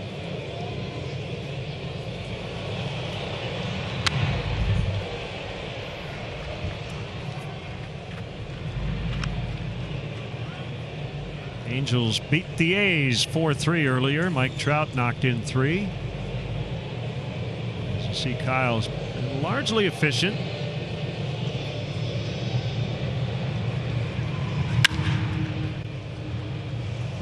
Happ in deep left center has room to make the play. 1, 2, 3 go the White Sox in the 5th. 2-2.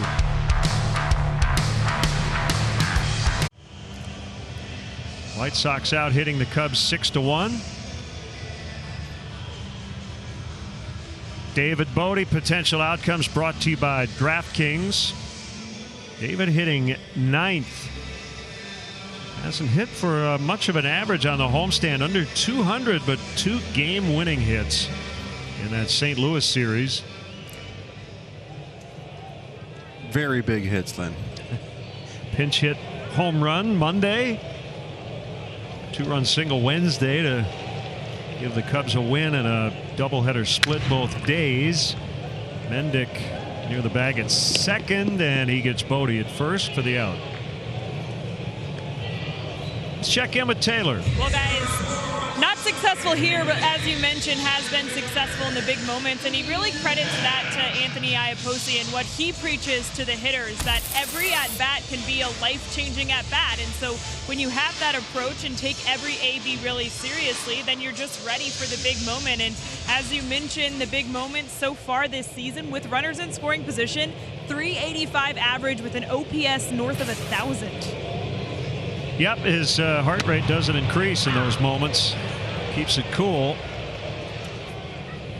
1 strike to Happ. And by the way, I've got to add Carlos Pena to that list of first basemen who gave good feeds at the bag. Our colleague who spent 2011 in a Cubs uniform. Can't forget Carlos. He won a Gold Glove with Tampa Bay.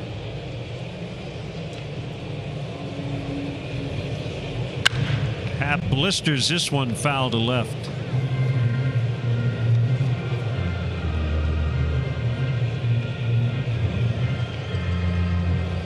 Carlos Pena, one of the real good guys of the game for sure. Yeah. Fantastic guy, a leader on the field, off the field. Does a great job with Marquee Sports Network as an analyst. And I loved working with him, and I look forward to seeing more of him. 2-2 on Happ.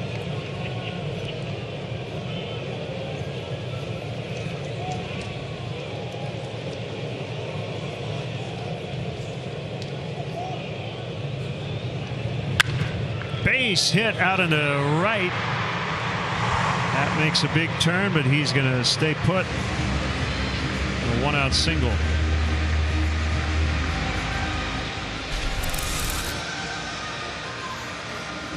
Rolls the breaking ball up, stays back, stays inside of it, hits it hard. That's all you got to do if the ball's hanging in the strike zone. Stay back, see it, square it up. That was loud. It was a well-hit ball. Wins above replacement. Mike Yastrzemski of the Giants leading the way ahead of Fernando Tatis. Brandon Lau, very underrated player with the Rays. And I say underrated, he was an all-star last year, but he's a Ray, so you don't hear enough about him. Yeah, the Rays, the A's, off to fantastic starts, and you don't hear much about these guys. They're kind of sleepers, but they're really, really good. Yeah, the Mats, right? Olsen and Chapman, the corner guys. Oh, man. For the Oakland A's on the infield. Marcus Semien, former White Sox, underrated shortstop. 2 strikes on Rizzo.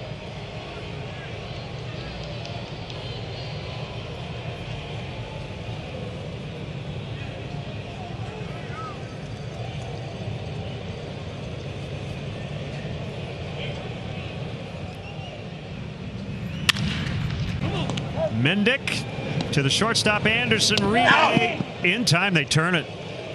That was tricky, but they turn the 4-6-3 to get Gonzalez out of the 5th and a 2-2 tie.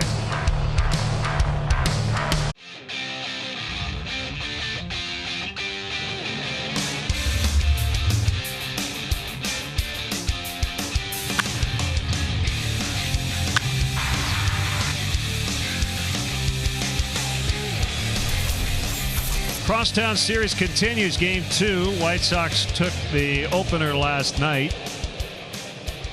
10-1 as they cranked 6 home runs. They've hit another one tonight. The Cubs tied it on a Caratini double. 6th inning now. Abreu has been on twice, and he takes a changeup low. Len Casper, Sean Marshall in for JD tonight. Taylor McGregor and our great Marquee Sports Network crew. Glad to have you with us. All the baseball eyes in the city on Wrigley Field this weekend. And why not, to get baseball back? It's been a great return. It's competitive play. The fans are in the stands, but the product is really nice on the ball field. Yeah, everyone I run into, they're so thankful baseball is back. Part of their daily ritual as Abreu's hit his 3rd of the series.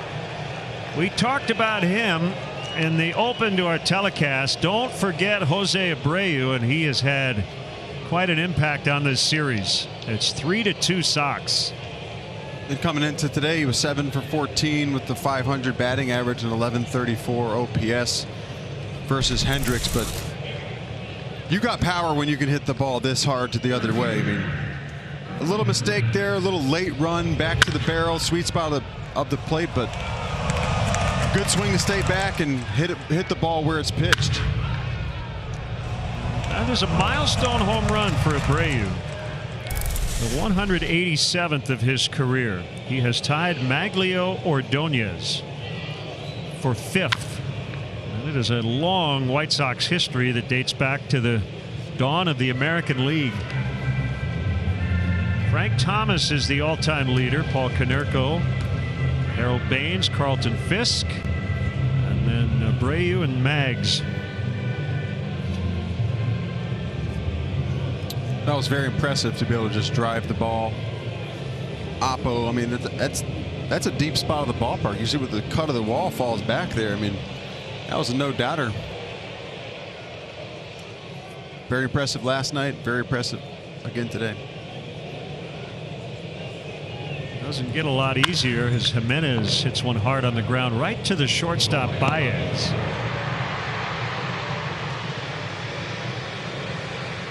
Who powers Chicago?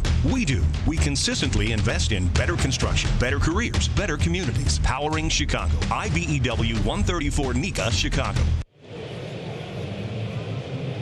There's action in the bullpen. Here's David Ross. And that'll be it for the starter. So 5 1/3 for Kyle. And the best he can hope for tonight is a no decision. Ryan Tepera when we come back. On the Cubs YouTube channel, from behind-the-scenes features to game highlights and more, the Cubs YouTube channel shares new videos weekly. Subscribe today at youtube.com/Cubs. Budweiser pitching change as Kyle Hendricks and the manager David Ross talk things over. It is right-hander Ryan Tepera. He'll make his 9th appearance. You see a fantastic strikeout to walk ratio, 14-2.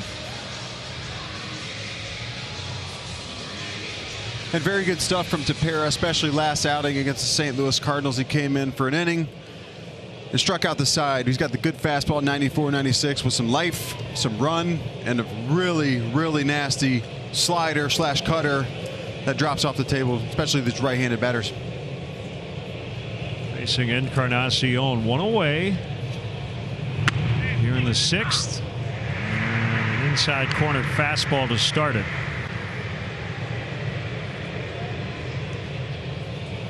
So Lopez went 3 1/3.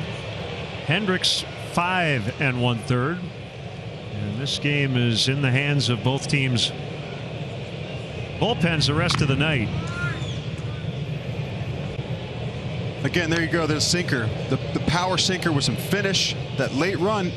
Edwin wants to commit a swing because he sees the ball in the center of the plate. But that late finish, that 6 to 8 inches of movement towards his hands, I mean, it's very tough to hit. Probably goes to the breaking ball right here after this one.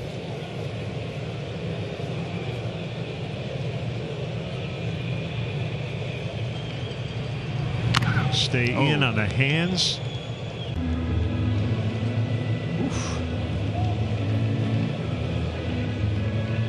The White Sox think that might have hit Encarnacion. He didn't really react. I heard a noise. I heard something. Yeah, maybe the bottom hand. If that ball hits his hand, he's shaking it out. I think it's going to get to the knob right there. But like I said, the prior pitch, maybe back to the slider right here. He set up that in. That was a hard in for effect right there. It was a nice executed pitch.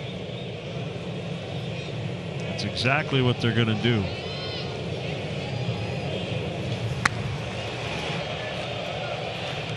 One and 2. Just pulled it glove side right there. See if he can make his adjustment.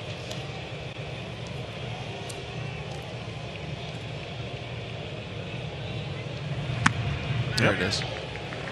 Good call, Marsh. 2 down. Set him up nicely in that at bat. And he's got the plus slider. I mean, it's really, really good. Probably one of the best sliders coming out of the Cubs bullpen. But he set it up by the hard in pitches early in the at bat. He got those little check swing offerings, and when you throw that hard, and the ball just accelerates, and then you can pitch right off that pitch with that breaking ball. That's how you get guys out. Robert takes ball 1.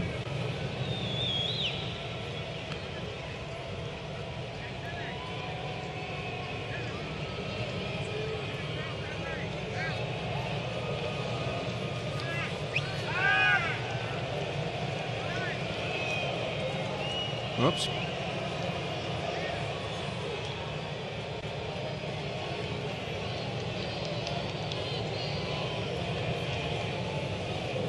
One 1-0 on Luis Robert. 2 homers in the series.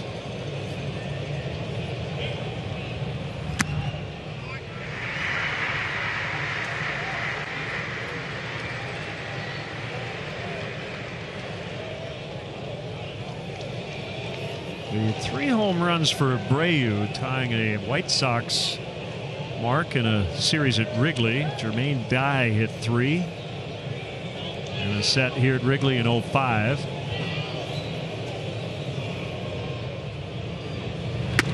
Swing and a miss. Really 1 and 2. Really good. Back to the breaking ball. I mean, he's an aggressive guy. He swung at the first pitch, 2 at bats in a row. And he's not waiting to see pitches. He wants to get the barrel of the bat out there and square it up. And I think he should go back to it again.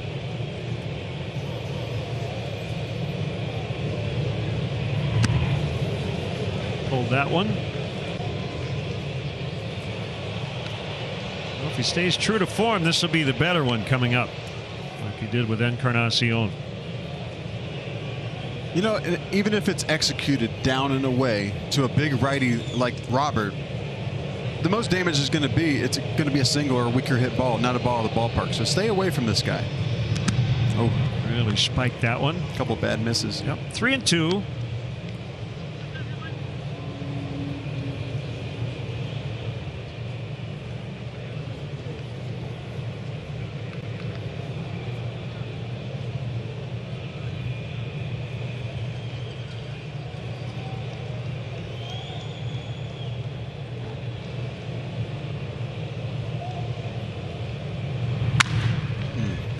High fly to left. Schwarber. That'll end the White Sox sixth. Abreu a leadoff homer. It's 3-2 Sox. So many things make this place feel historic and special, and one of those is the manual scoreboard out in center field. But it wouldn't operate as smoothly without the people here at Wrigley Field, which is going to bring me to Rick Fuse, who I want to introduce you to. He's the operator, and people call him Quick Rick because of how quickly he puts up the balls and strikes on the scoreboard. And what's special about this is the amount of time that he has spent learning the body language of the home plate umpires in order to call the balls and strikes so quickly. When he first began, he had a book full of all the notes about how the home plate umpire would operate, and now it's just engraved into his mind. So it's so special to see how quickly he changes them. Guys, Len, I'm sure that you've seen it throughout the many, many games you've called here. And I asked him if there was any home plate umpire who is challenging to pick up on balls and strikes. He said Tim McClellan is Tim the most McClellan. challenging. Yeah, he would make a verbal before he'd give you the mechanic. Rick is so good, Taylor. I get spoiled when we go on the road and I look up and I'm thinking, has it changed yet? Because Rick always has it changed when you look. So there, right, it hits the mitt, you look up, it's changed. And not everybody in the league does it as quickly as Rick. But really, it's double duty, Rick, because he's on the grounds crew, a key member of the Cubs grounds crew. So he spends the pregame on the field and then during the game up here with us in the press box. Great stuff, Taylor. I wouldn't want to play like slapjack or something against Quick Rick. Yeah, he's quick. Great guy.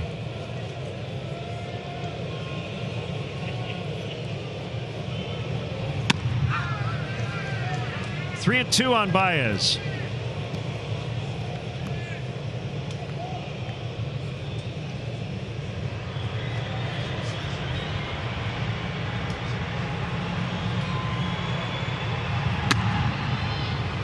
Javi draws the walk. It's a nice at bat. 0-2 to 3-2 draws the walk. Our game summary is brought to you by Wintrust, proud legacy partner of the Chicago Cubs, an exclusive home of Cubs checking. 2 more homers for the White Sox. Robert in the second, Abreu in the sixth. Victor Caratini has been the hottest Cubs hitter in this series. He tied it with a 2-run double in the second. Kyle Hendricks is the pitcher of record, left trailing 3-2, but did work into the sixth. So yeah, leadoff walk to Baez, and now Schwarber takes a strike. Yeah, getting guys on base and seeing pitches. You know, they lead the league. The Cubs lead the league in seeing pitches. 4.25 or something.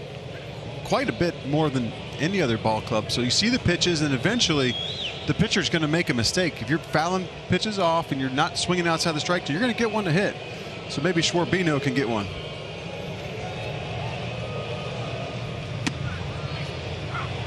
Bottom of the zone, it's 0-2.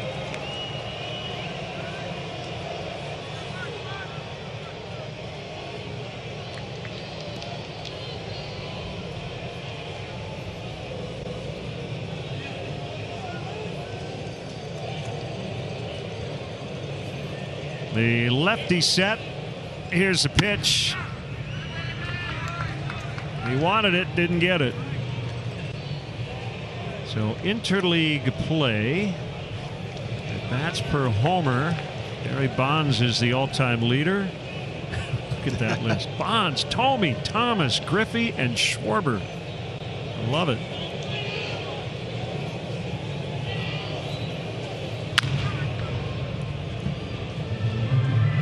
And spoil a good pitch. You know, he took the pitch. It was borderline. He could have pulled the trigger on that. The umpires has called that pitch today. But again, you spoil a good changeup or breaking ball, whatever. Right after that, foul it off and earn yourself another pitch, and maybe it'll be up in the strike zone.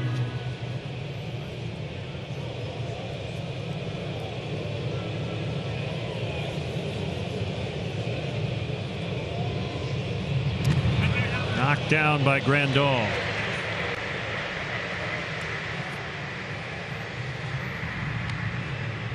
Gio's from the Miami area, born in Hialeah, Florida. He's actually dropped from his high school team when they were the #1 team in the country.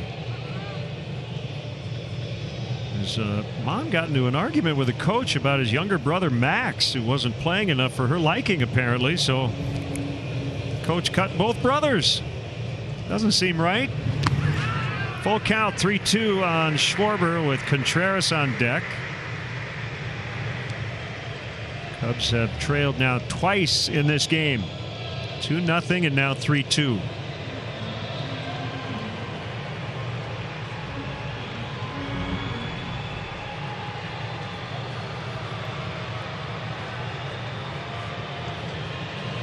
Abreu holds the runner Baez. Here's the pitch. Ground ball, could be 2.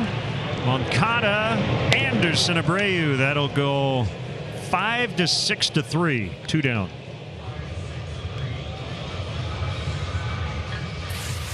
Hey Cubs fans, help Clark the Cubs celebrate his birthday tomorrow with a day full of games, activities, a kids-only press conference presented by Advocate Children's Hospital, and more. Be sure to follow @ClarkTheCub and @Cubs on Instagram and Twitter to join the birthday fun all day long. Happy birthday, Clark. Speaking of birthdays, my 2-year-old turning 3 tomorrow shares a birthday with Clark the Cub. So happy birthday to Casey. I hope you're sleeping. Happy birthday indeed. Swinging strike on Contreras. I'd like to wish my wife Pam a happy 21st anniversary. Congratulations. Thank you. Yeah. Beautiful.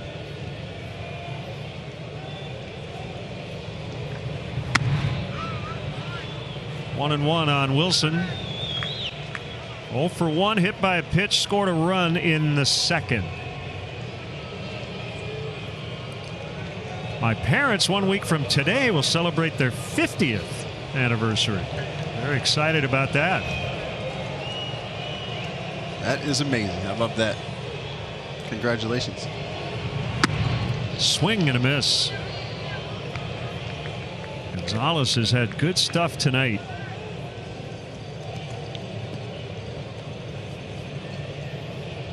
He hasn't lost many ticks. I mean, he's probably 11 years in the big leagues. He's approaching 2,000 innings pitched, but the stuff is still there. Swing and a miss on a changeup. And that's it for the Cubs in the 6th. Off to the late innings. It's 3-2 White Sox.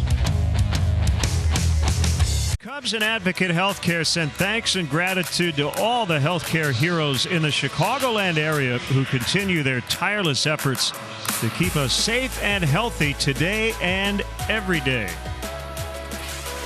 This is Daniel Nokshin on the left and Dr. Lisa Sharani on the right. Danielle is a CRNA. Dr. Sharani is an anesthesiologist. Danielle is the wife of our lead replay operator in our production truck. A big thank you to them as well. Tepera to Mazara, a slicing foul out of play. 7th inning, 3-2 White Sox. Cubs have been held at 2 hits through 6. Lopez and Gonzalez.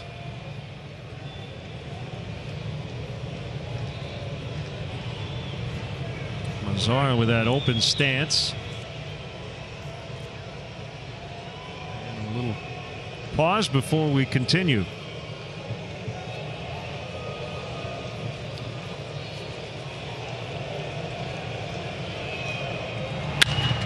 drilled into center for a leadoff hit.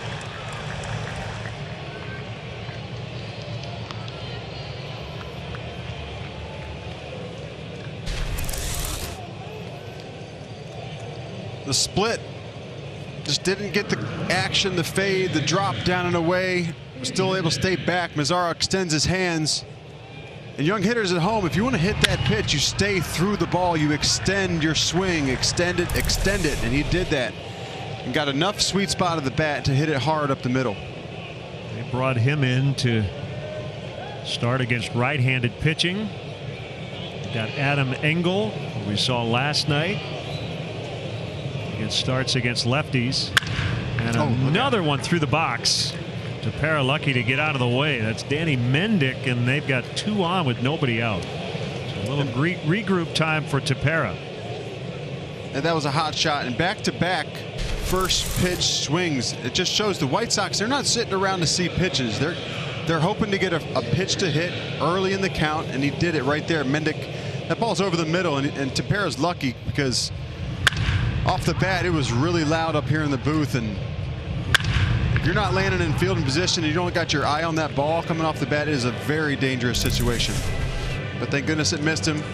Unfortunately, it goes into center for a knock. So Tommy Hotovy out to discuss things. It's now back to the dangerous top of the order and the red-hot Tim Anderson.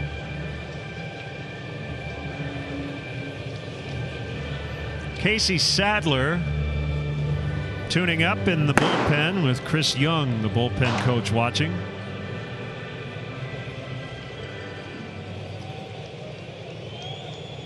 Speaking of bullpen coaches, a shout out goes to the best bullpen coach I ever had, and long time, one of the longest tenured Cubs coaches, and he was my pitching coordinator. But Lester Strode, if you're at home watching this game, I'm thinking about you, and thanks for everything you did for me to put me on the track to the success that I had in my career as a young developing Love Lester, player. One of our all-time favorites. 1-0 on Anderson.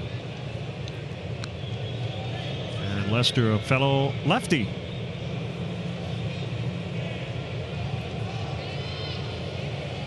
So Anderson with infield hits in the first and second, and then a line to right in the fifth.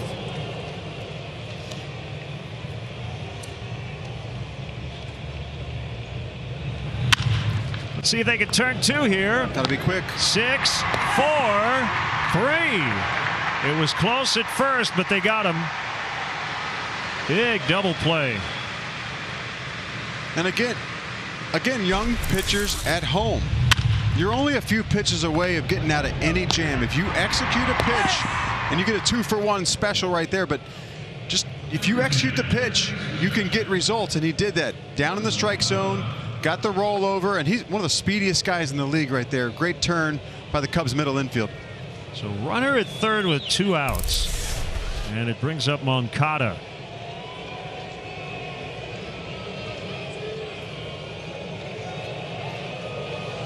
Double plays turned by the Cubs, 2 of them tonight. The White Sox have turned a couple themselves. Ball 1.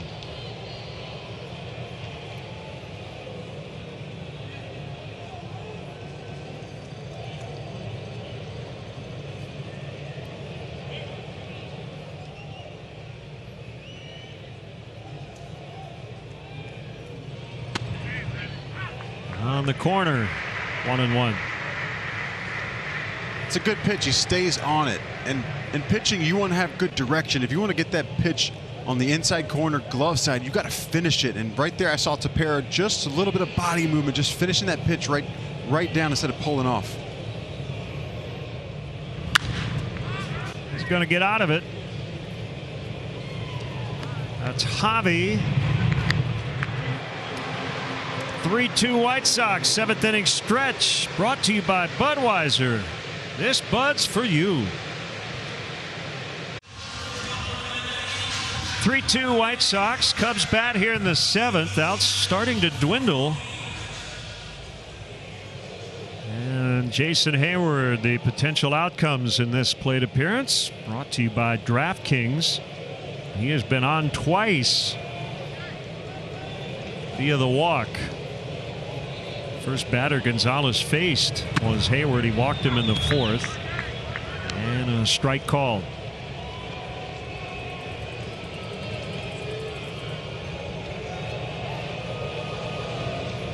This one's still up for grabs. A 1-run game in the 7th. Low 1-1.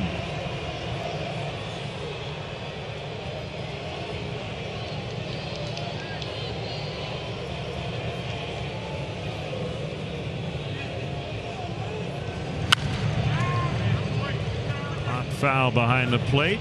That'll reach the seats.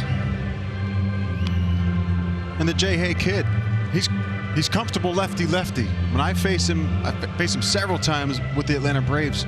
I felt comfy with the breaking ball and the sinkers in, but he's evolved. He really has. He's a professional hitter. And I love the breakdown with Tony Andracki, that Marquee Sports Network, coming up to the batter's box. But these guys all have the approach. It's so cool to hear that part of the game. Broken bat fly out to Robert. I remember the grand slam, the walk-off against the Phillies off Adam Morgan a couple of years ago. Josh Phegley will hit for Caratini.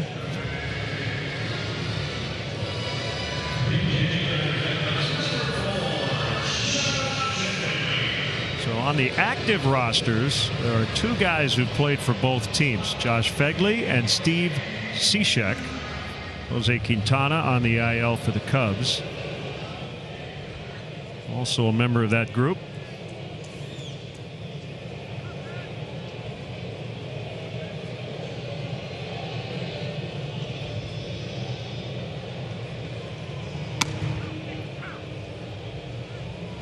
Strike one.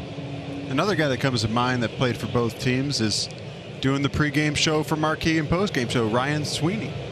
Ryan Sweeney, good, yeah. Put that uni on for both sides of the city. They've got a list, I think, in the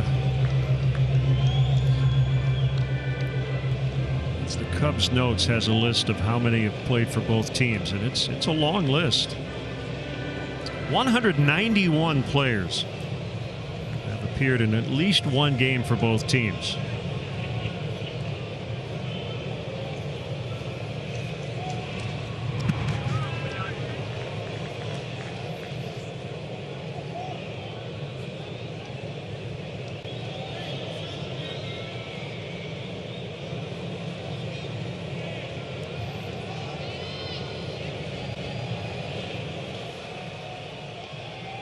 One and two on Phegley. That Cardinals series hit his first homer as a Cub on Wednesday. It was in game 1 of a doubleheader.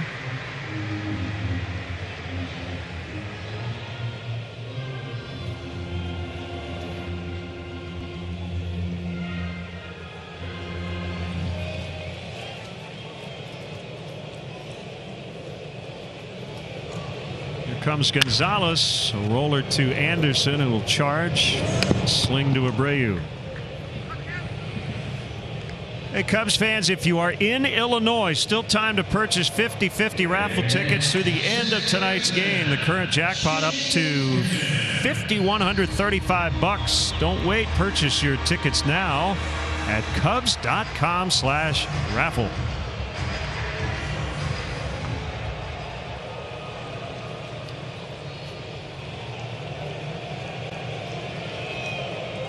Jason Kipnis. So far, Ricky Renteria piecing this one together with Reynaldo Lopez and Gio Gonzalez. And it has been effective. Yeah, just piggybacking. Got 2 starter rotation guys. I don't know when Gio's last start was, but that's what's going on. They're both built up to start, and it's a good problem to have when you got 2 very quality arms coming out that can extend innings. Both guys have recorded 10 outs in this game.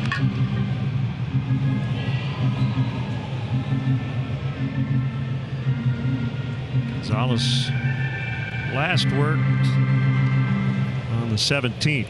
So he's working on normal rest. Pitched into the 5th that night.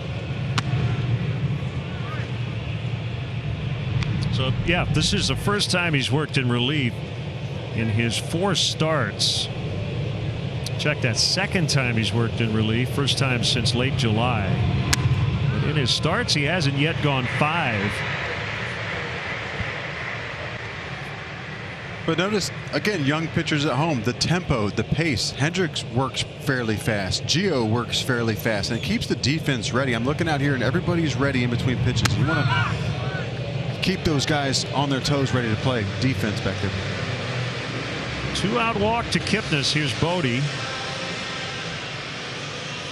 Well, they've relied on Bodie to come up with a couple of big late hits on this homestand, and he is in position to do that again here.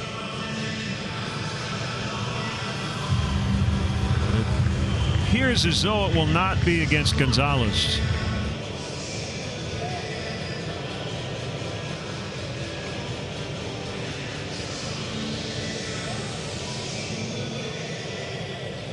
Right-hander at Foster. And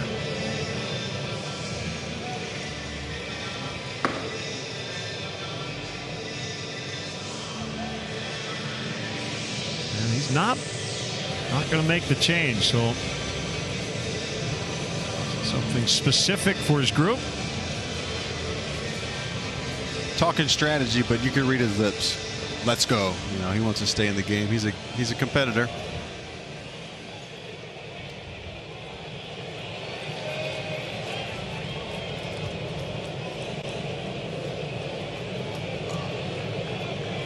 A man on, 2 down, 7th inning.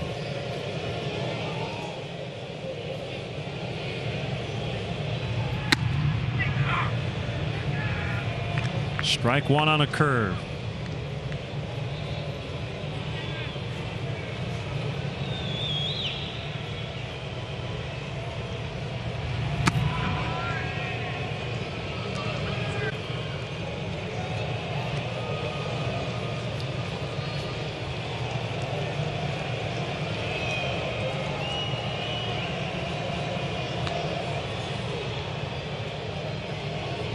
Cardinals shut out the Reds 3-0 tonight.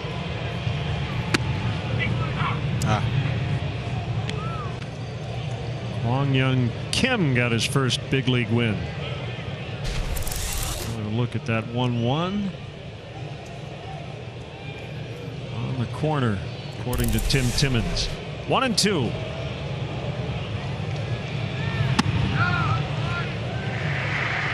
He stayed soft. It's curveball, changeup, changeup, changeup. Just slowing him down. He knows Bodie's a good fastball hitter, so maybe attacking him with the soft stuff.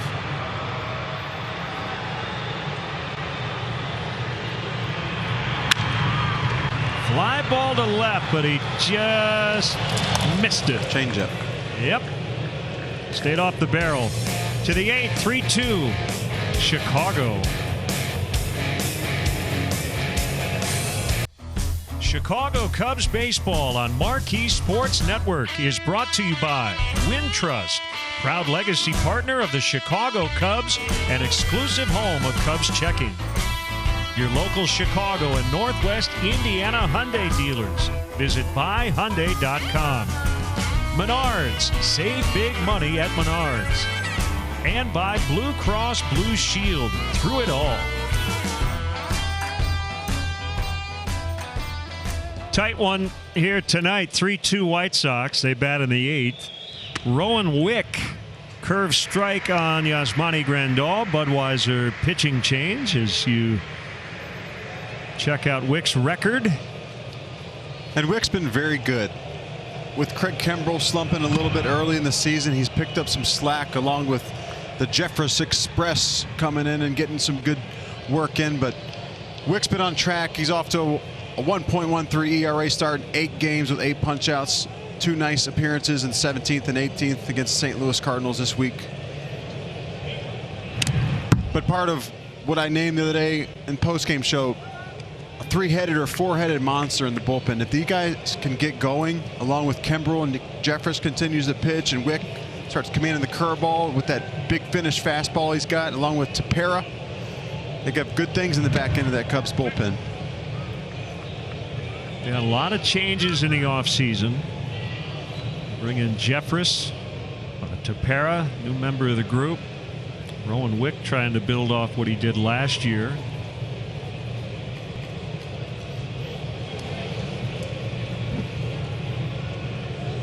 And Kimbrel's last 3 have been terrific. After that bad start, Grandal draws the leadoff walk.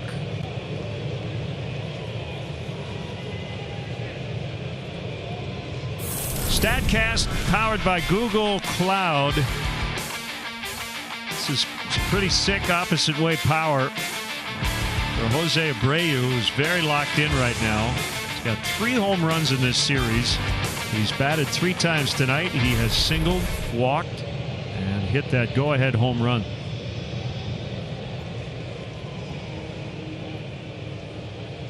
This is a tough lineup to navigate.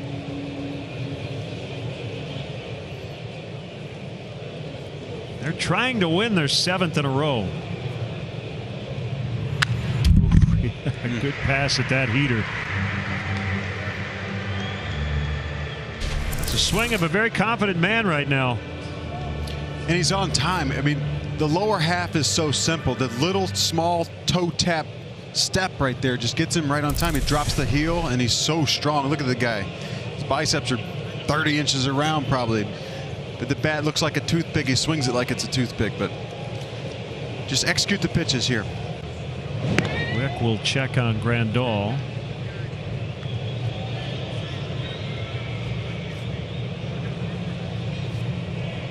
Led the American League last year.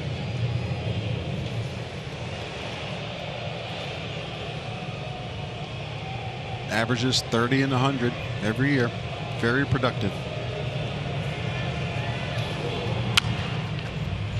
This one foul near the Cubs dugout.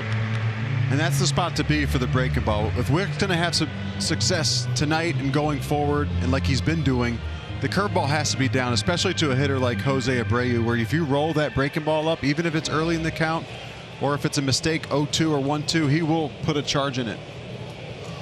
So keep the ball down, and it makes the fastball even better. Not much of an edge off first for Grandal. And this one will get out of play off to the right.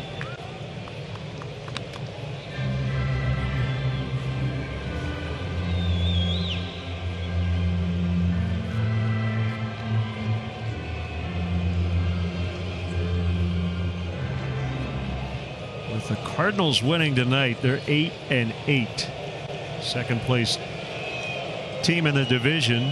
Reds and Brewers both lost. High towering fly ball to left. Schwarber at the wall, and he's hit another one. Jose Abreu, a 2-run blast. And he's got 4 in the series. Wow. He is a Cubs killer, this guy. But again, it's about executing the pitches. And if you hang it to a guy that is a very established breaking ball hitter like Jose Abreu is, he's going to bang it. And that's what he did. The pitch was up. See, it's thigh high. He sees it pop out of his hand. He stays back. And in this ballpark tonight, the ball is carrying. And it may be a no-doubter anyways, but the wind and the way the ball and the south wind pushing the ball out of here, it's really just not going to stay. They have scored 15 runs in this series, all resulting from 9 home runs combined. 6 last night. They've hit 3 tonight. And they've got a 5-2 lead.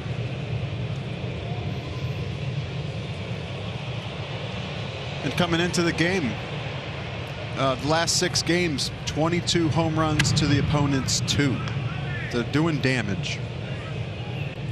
So that's up to 25-2. It's no secret. They live and die by the long ball. Oh. Absolutely smoked.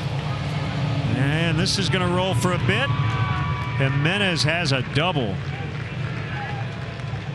There was some major exit velocity on that one.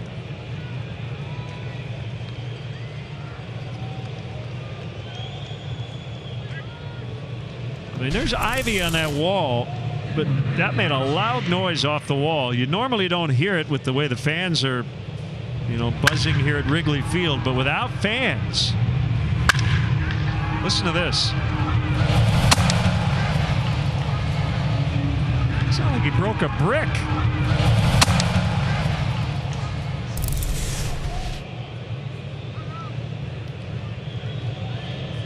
Everybody out there watching, and I know we've got Cub fans who've been coming to this ballpark for decades. You probably have never heard that sound off the wall. And that ball was hit at almost 113 miles an hour off the bat.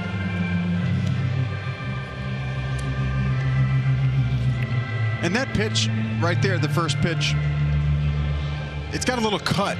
And I like that. I mean, when your fastball, it's flattened out for Wick tonight, but usually it's got the good life and the good finish in the strike zone, and he executes it pretty well. But a little offering off of that hard 94, 95. That was a 90-mile-an-hour pitch, and maybe he cut it on accident, but it had good late movement. So if that's a pitch he can continue to develop, it's just another weapon in his arsenal. Curve in the dirt on Encarnacion.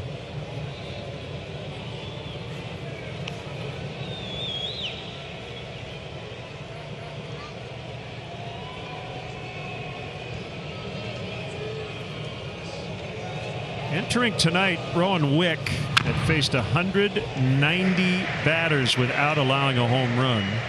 So it ended at 191 as Abreu took him deep. So that has not happened much to Rowan. But just looking at pitch usage here for Rowan Wick, fastball 66% of the time, curveball 28% of the time, and the cutter and the slider add up to about 6% of the time. So it's a slow one or it's the hard one, and I think there should be a pitch developed, and maybe he has it, he just hasn't been using it. But the pitch that's in the middle, so you got the fast one, you got a middle speed one, and then you got the slow one. It's another offering, another look. There you go. There's the baby cut right there. Yep. 3-2.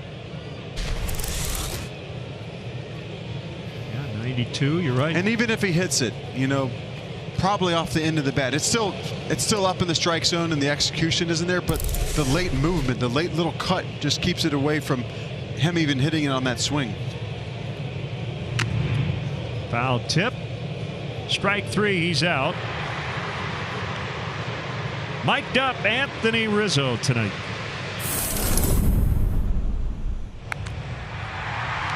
Nice job. You're in the dictionary. La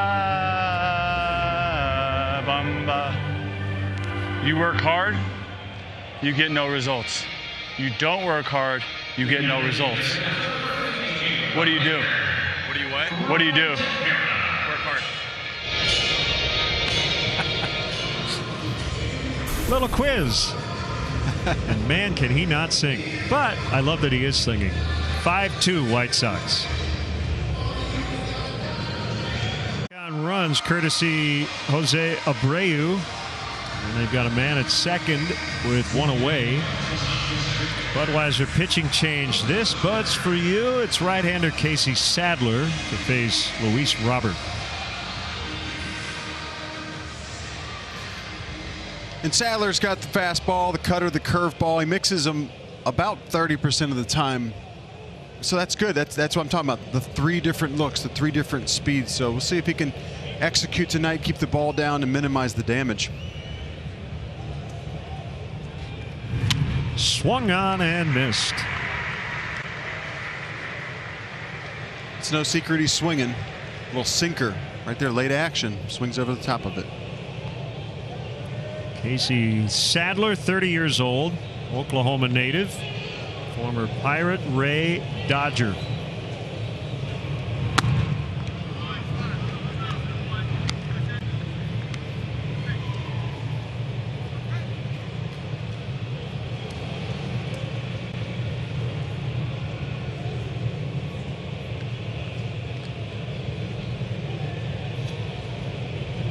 right-hander home. That kicks away from Contreras, and the runner will advance.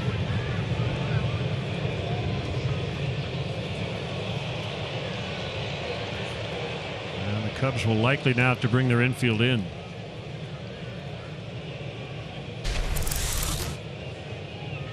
And Casey just got really around the side of that ball. He got pretty rotational. He trying to make the pitch do too much. You know, if you execute it, I mean, you don't have to spin it all extra hard. Just have good timing in your delivery so your hand position is in the right spot, and it will avoid the yank. So a wild pitch, and the infield has to squeeze here against Robert.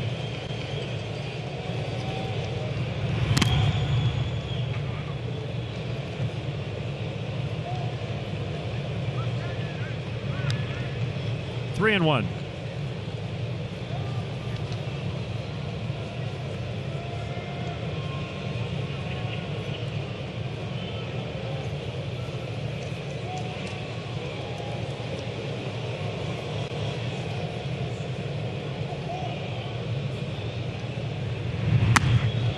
That's ball 4.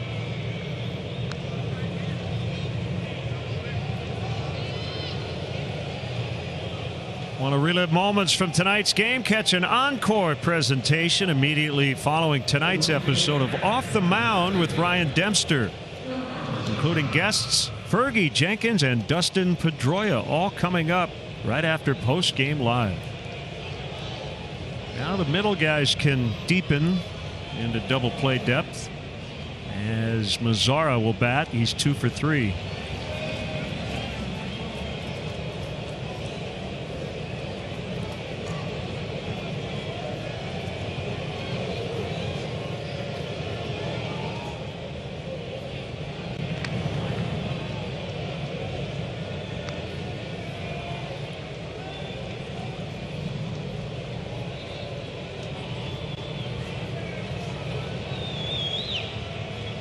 See how aggressive Ricky wants to be here. His team leading by 3. So trying to add on even more here in the 8th. Robert not running. Mazara fouls.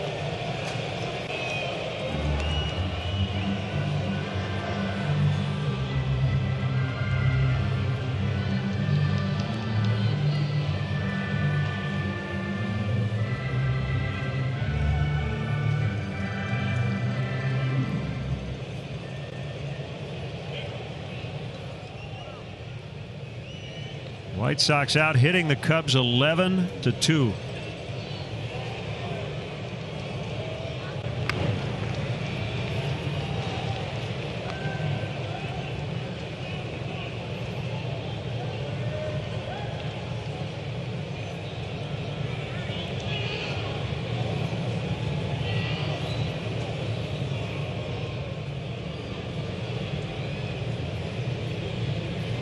Sadler's set. Here's his 0-1. 0-2 the count. Good pitch. And a nice frame by Contreras to lean the body and catch the ball out in front of him. We pull it back a little bit, but he's been doing a really, really great job of getting some borderline pitches called. He works very hard on his defense, and it's showing in his pitch framing capability. The same with Caratini. When Adbert Alzolay pitched the other day, he got 4 to 6 balls that were clearly off the plate according to our pitch zone tracker. But there's a technique to it, and they do it fantastic. Yeah, you can clearly see how much Wilson has improved.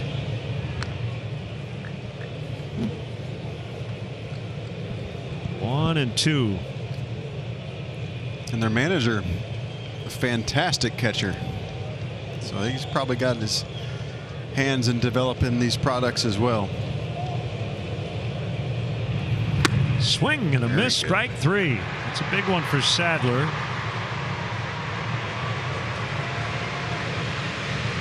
We'll bring up Danny Mendick with 2 down.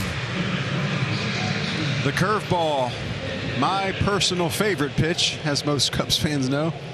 But it's down. You know, you sell it with the arm speed.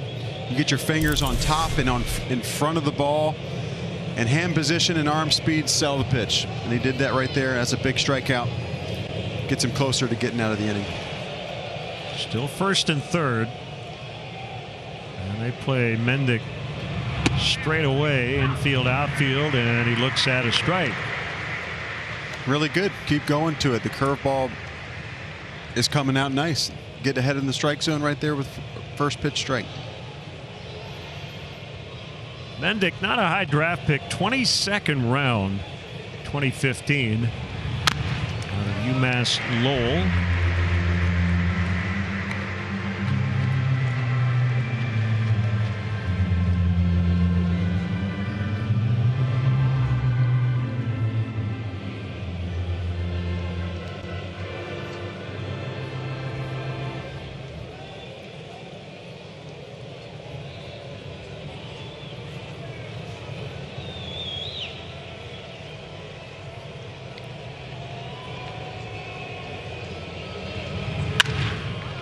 Bounding ball handled by Kipnis. Very good. So Sadler does nice work. Abreu with another home run. Cubs down 3. Ian Happ, top of the order in the bottom of the 8th.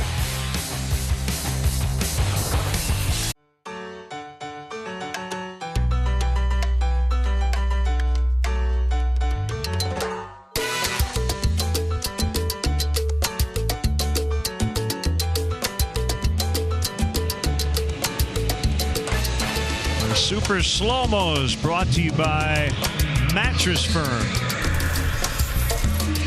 Let's check out the Cubs' upcoming game schedule, brought to you by First Midwest Bank, helping you build business momentum. 3-city trip starts Monday night. We'll have it all for you right here on Marquee Sports Network, including a makeup doubleheader late afternoon next Saturday, the 29th. Budweiser pitching change. 6'2" right-hander Evan Marshall has been a busy man. This will be his 13th appearance. First pitch to Ian Happ is a strike. Yeah, former Diamondback here.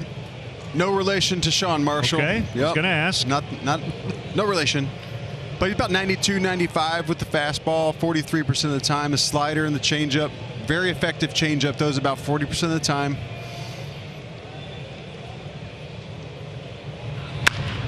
And he's going to have to field his position. He does. Underhands to Abreu. Rizzo mic'd up as he walks up. What's up, brother? How are you? How good does that feel? Oh my God. I'm right there too. Proud uncle already. Isabel K. Kipnis, I love you. She can't understand what you're saying. That's all right. She can't understand what I'm saying, the baby. Come on, Papa, come on. The baby can't understand me. Your first time? Yeah. First time being an uncle. I hit a bomb, bro. Yeah, for sure. Yeah. I'm a bad son. I tried to. I tried so hard. I tried to bunt. Keep going. You try really hard. Uncle Jason Kipnis. We heard it.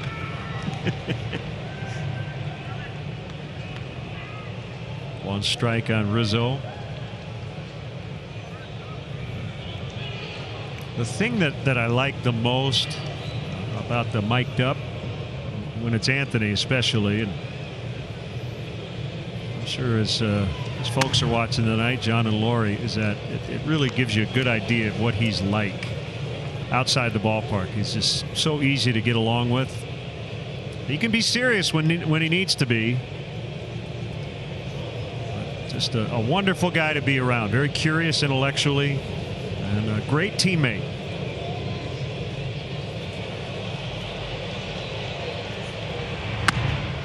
One and two on Rizzo.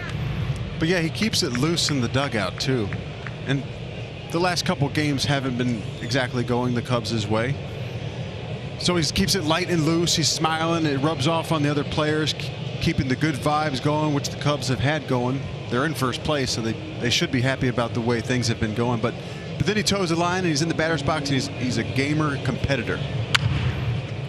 2-strike approach as he fights this one off foul.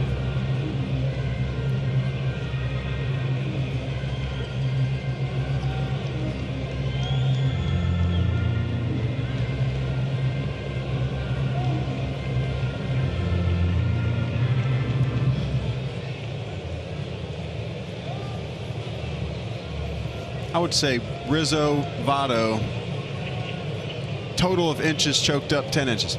Yeah, right? Well, Barry Bonds did it. He was a home run hitter. Swing and a miss. Marshall gets him on a changeup for out number 2.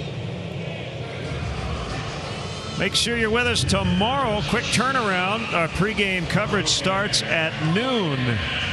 Final game of this 3-game series between the White Sox and the Cubs. 3 more to come on the south side at the end of September.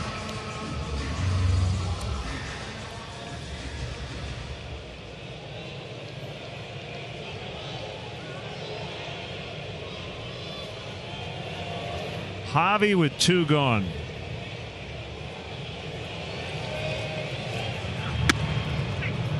Good breaking ball.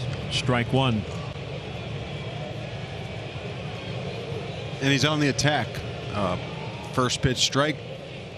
And then you can just work off that. I mean, it's so important as a setup guy like Evan Marshall's in that role tonight to get that strike 1. It just makes an inning which could easily turn into a high leverage inning difficult. So Baez with a base hit. He needed that. He's been on twice. And he keeps the inning alive for Schwarber.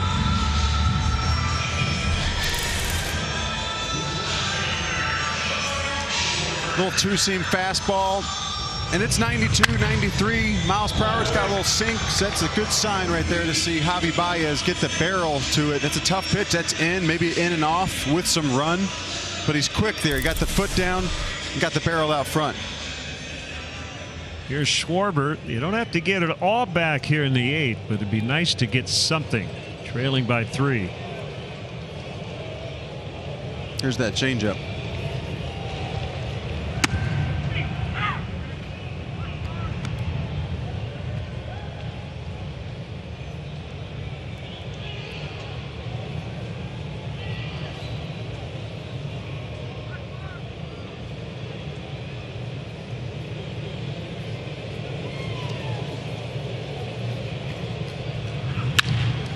That's a base hit, and the tying run's going to come up. Good decision by Javi, already in scoring position, just to drop anchor at second. Back-to-back 2-out singles. A good sign for the Schwarbino there. That's another changeup. That one's up in the strike zone. Again, he stays behind it. You extend. If you're out front a little bit, you just keep reaching. You keep extending that, his left arm, his palm up, extending forward, and just keeping the bat in the strike zone. You may be tricked on the speed, but a good hitter extends his barrel. There's Javi from our dirt cam out near second base. So the door has opened with 2 outs.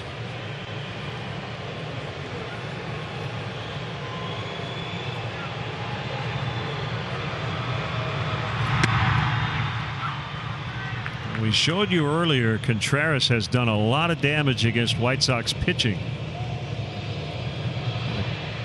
A couple of big home runs off Lucas Giolito in a game here last year.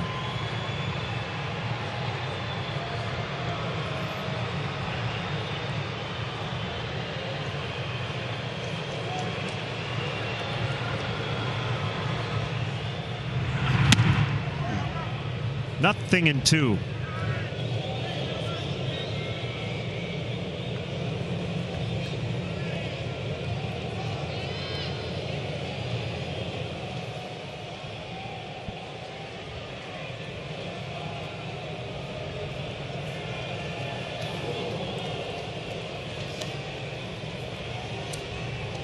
Two on, 2 out. The 2-strike pitch. Fastball in.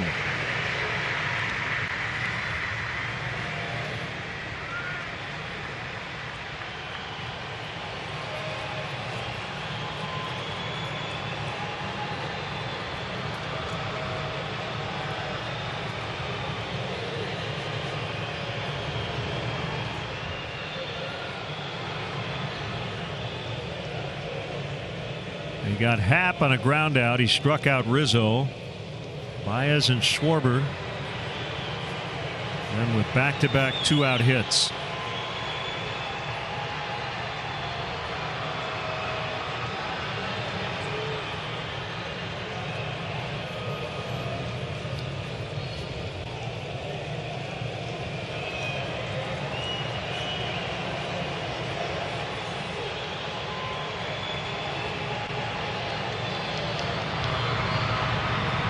Here it comes. Bouncer toward the middle. Into center. Baez will score. It's a 2-run ball game. There you go. Yeah, 3 straight 2-out hits.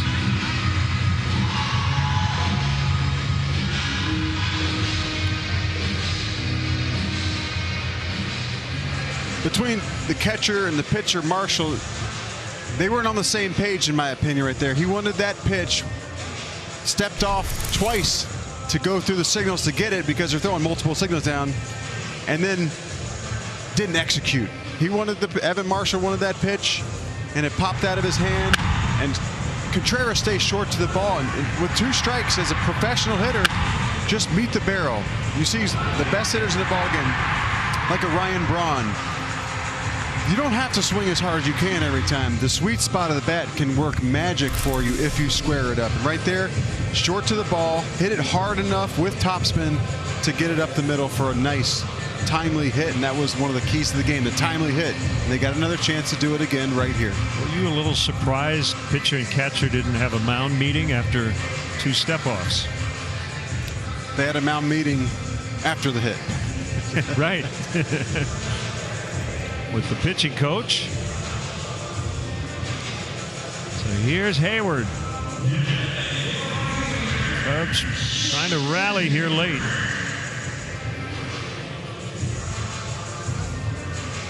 Again, not trying to do too much if I'm Jason Hayward. Just take a pitch. He's been executing first pitch strikes, and he's probably seen that. And he's very disciplined in his approach. He comes up with a plan. So see if he maybe wants to jump on this first pitch. He took it a little low. That's a hard one to hit anyways. That's a good take.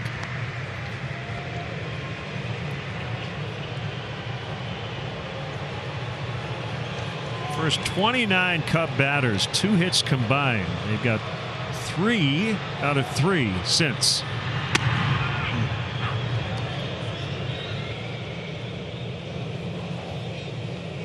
Hard throwing, and local kid Zach Birdie is on the left. Alex Colomé is their closer on the right.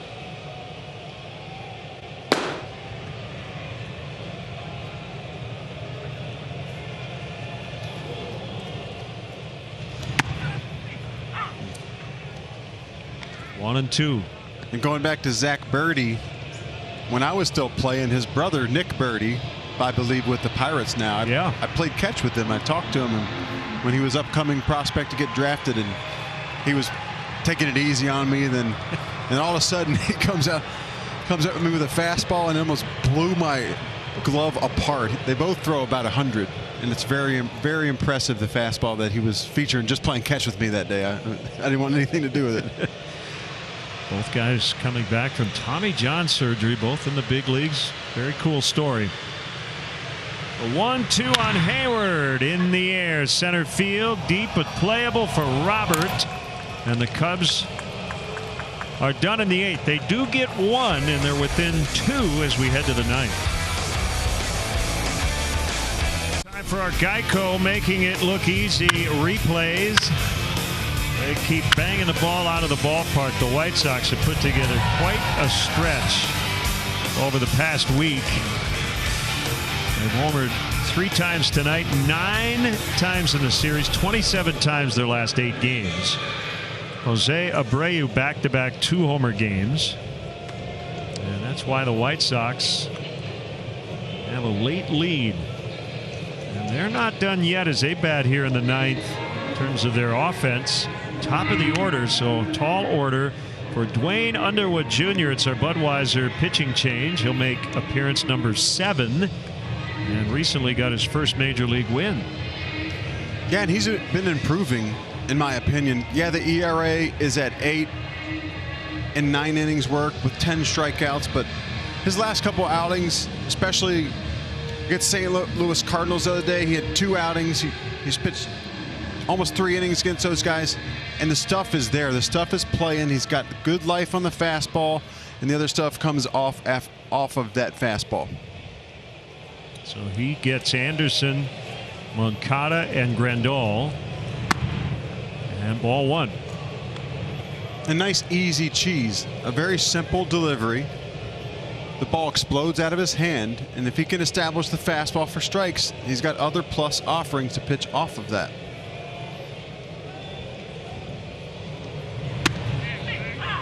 There's a curve, top of the zone. Just get me over variety, 1-1.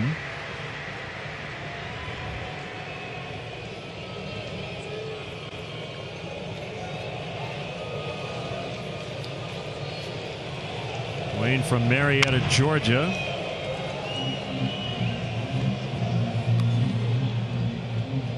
He reminds me of Carl Edwards Jr.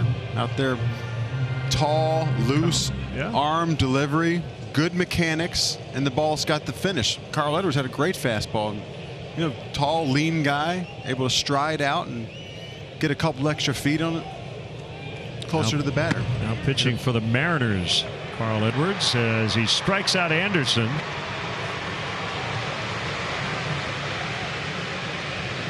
One away here in the 9th. Changeup, but you sell it. You sell it with the arm speed, and he threw a fastball earlier in the count, and you don't have a good changeup unless you establish that you have a good fastball. And so you sell it with the arm speed, you let the grip do the work, and that's one of the best hitters in the big leagues. Batting title last year in the AL, and he made him look foolish, even with the changeup up in the strike zone. That tells me that the stuff is playing.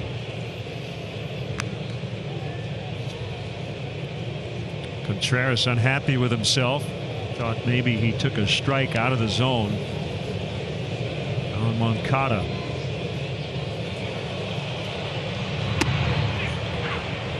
One and one.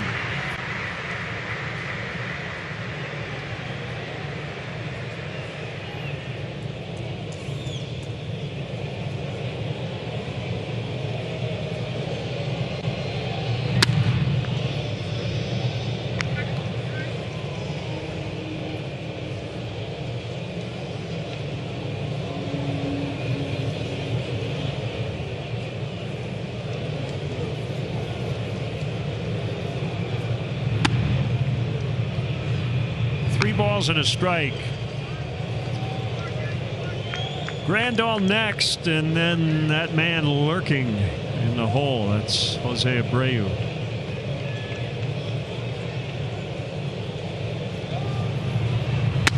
Nice swing and a miss. Really nice. Again, the changeup sells it with the arm speed. Let the grip do the work, and that late it just bottoms out last minute. And it's free and easy. He has a great free and easy delivery. And the ball comes out at 95, and it looks free and easy. And you get the changeup right off that. Very nice. And he gets him looking on a fastball. 2 down. Hey, Cubs fans, friends in Iowa need our help. Marquee Sports Network and Sinclair Broadcast Group have partnered with the Salvation Army for the Sinclair Cares Iowa storm relief to help those who were severely impacted by the recent derecho storm. Visit SinclairCares.com to donate today. Strike one on Yasmani Grandal. And this is how you get on a roll. As a guy that hasn't pitched in high leverage situations, you come in, you attack the guys, you keep the score where it is, and then you earn yourself pitching in a tie ball game. Then you earn yourself pitching in a slight lead, and then there's important innings, but you have to earn it, and he's doing it right now. And this game is still well within reach. A 2-run spread here in the 9th. And looking ahead to the bottom of the inning, DH spot right now it's Fegley, Kipnis, Bodie, and Happ would be the 4th hitter against their closer Colome.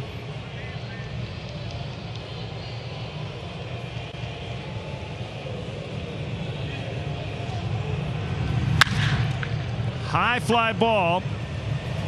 Happ at the wall, and it's gone. Grandal's hit his second of the series. They get that run right back. 10 homers for the White Sox this weekend.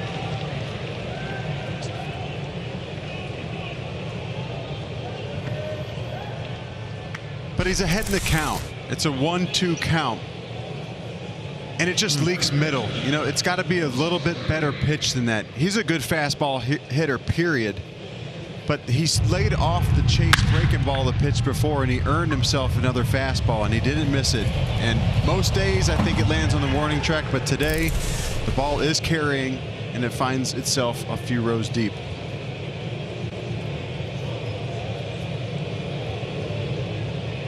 Now Abreu, I don't believe he's ever hit 3 in a game.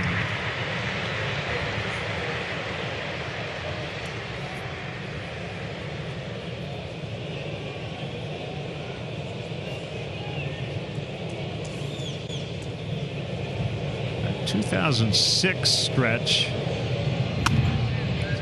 Guessing it was either the Braves or the Tigers that year.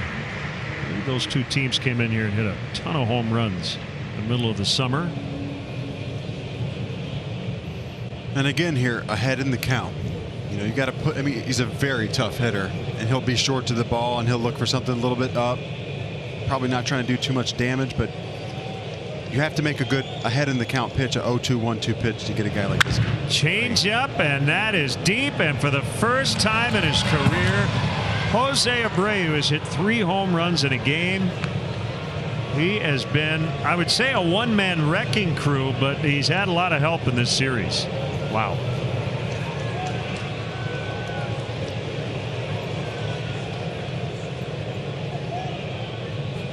Seven to 3. 0-2 pitch, and he's not trying to do too much. Look, he's so big and strong, the ball bounces off his bat, period. But he's short to the ball, he's quick to the ball, and the changeup just sped him up just enough. But it's a very impressive performance by the White Sox as a whole, but especially Jose Abreu, just making it look so easy. And this game is not that easy. Inside to Jimenez. Grandal and Abreu back to back here in the 9th.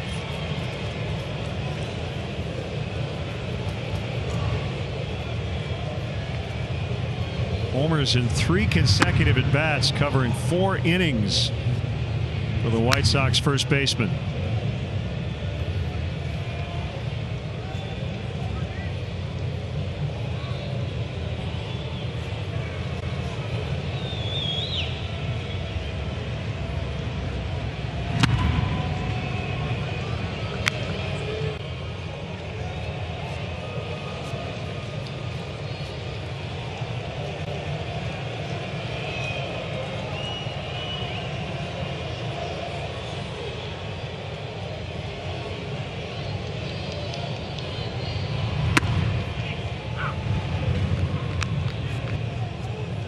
White Sox last 19 runs have come on home runs. That's got to be some type of record. It's got to be close. Another one well struck. It's going to stay in the yard, but it'll be extra bases for Jimenez. His second double of the evening. So he's allowed a double and left, and he's hit a couple at the plate. And again, he's paid to hit, and you can see he's got a sweet stroke. And this ball was about to bounce, in my opinion. He went out there and got it. The extension. Just keeping his head down. Young hitters at home. I keep saying, young hitters, check this out, or young pitchers, check this out. But you stay balanced. He's not leaking. He leaks a little bit forward, but his legs are still underneath him. And when your legs are underneath, you can still get to a pitch. You extend through it. Even though you're beat as far as timing, he didn't leak all of his power away. He's got plenty left. He's gigantic. But he got the barrel down there. He kept his head down. He watched the ball make contact. He watched it extend through it. And it's a good pitch, but somebody's got to cool off this White Sox lineup. It's very impressive. Yeah, that was a tip your cap double for sure. Encarnacion fouls. 7-3 here in the ninth.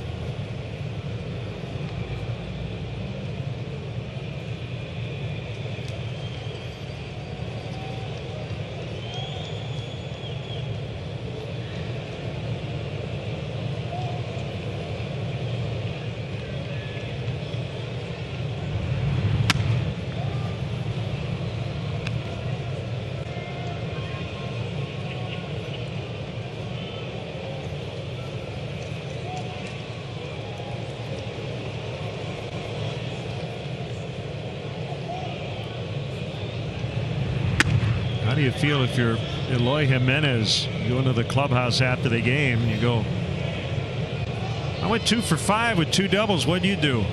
Oh, I homered. Yeah, I homered. Yeah, I hit 3. So he's had a big night, but clearly overshadowed by his teammates. Strike 3 on the swing. 7-3 as we go to the bottom of the ninth.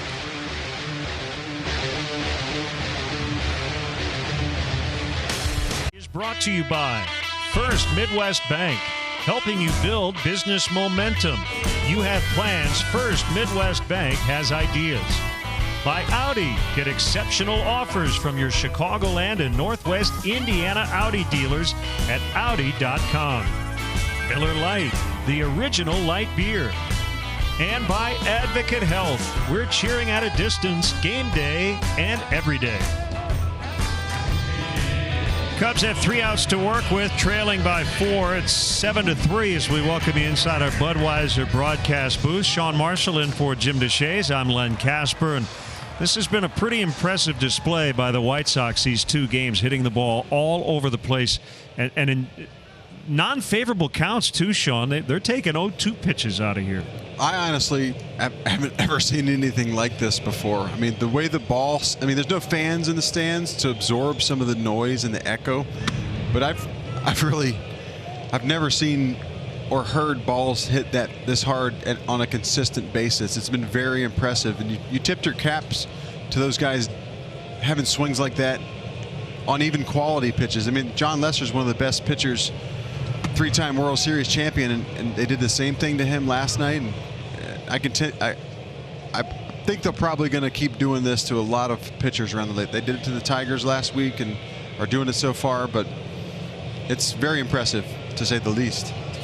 Alex Colomé will not be in a safe spot because of the 4-run lead. A Budweiser pitching change. He's 3-0 on pinch hitter Nico Hoerner. Kipnis and then Bodie and Happ if anybody reaches. Step, turn, and throw. It's a strike. 3-1.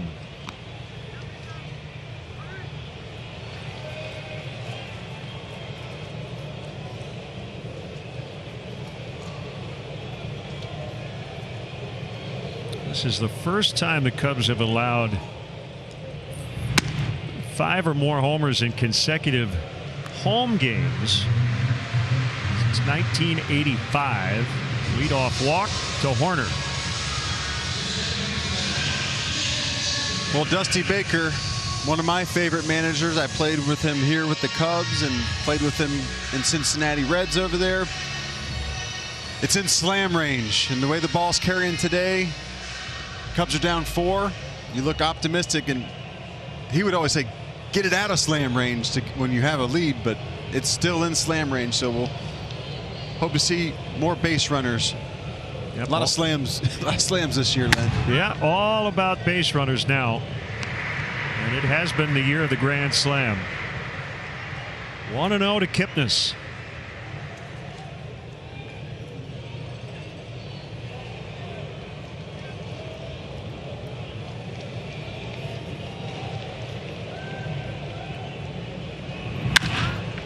Hit well to right. That'll bang off the wall. Kipnis racing towards second. He's got to be safe, and he is. Whew. A double for Kipnis. We got action. 2 on, nobody out. And as loud as the White Sox bats have been so far in this game, this is a loud hit by Jason Kipnis in the happy zone down and into the left-handed batter. He almost got enough. It hit about a foot lower than the basket. The basket was hoping to eat that one up, but a good swing and 2 runners on to start the 9th inning. David Bote.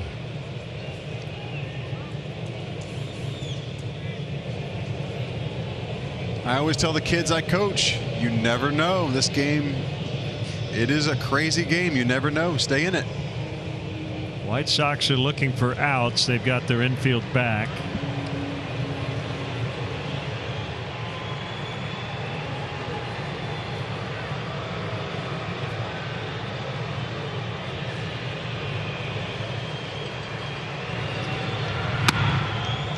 Ball 1 to David. We've seen some magic from him this week already. See him continue to stay hot late in the games. Dramatic pinch hit home run. Game 2 of the doubleheader.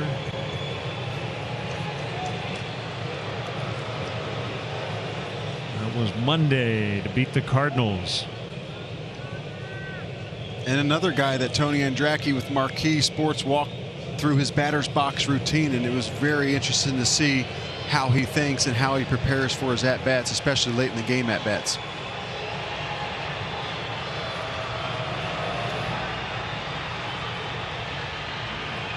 Now, Grandal wants to talk it over, and so does Don Cooper.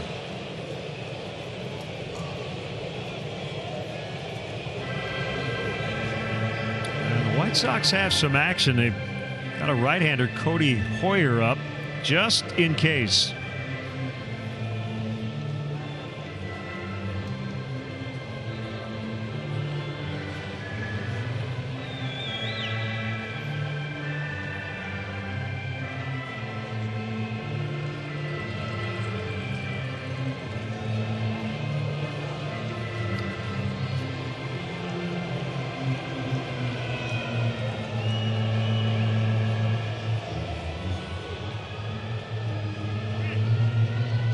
So 1-0 on Bote.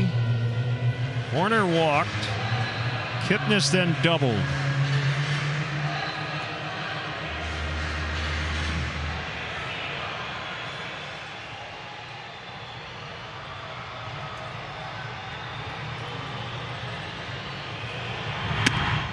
Missed again.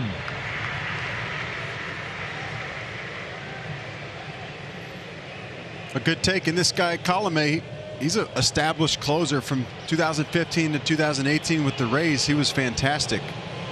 But so he knows how to pitch late in the ballgame. But make him work. You know, station to station here. Keep getting runners on base and force his hand to execute the pitches.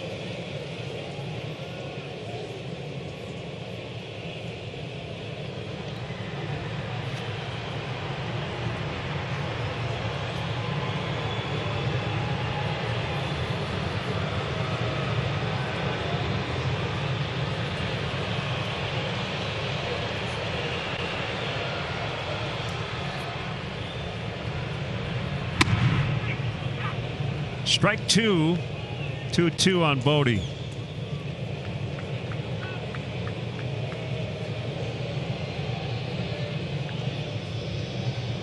Padres have hit another grand slam. Jake Cronenworth. Wow. They've got 5 this week.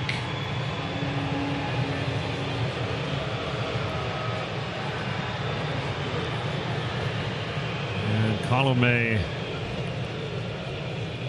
really taking his time now after allowing the first 2 men to reach.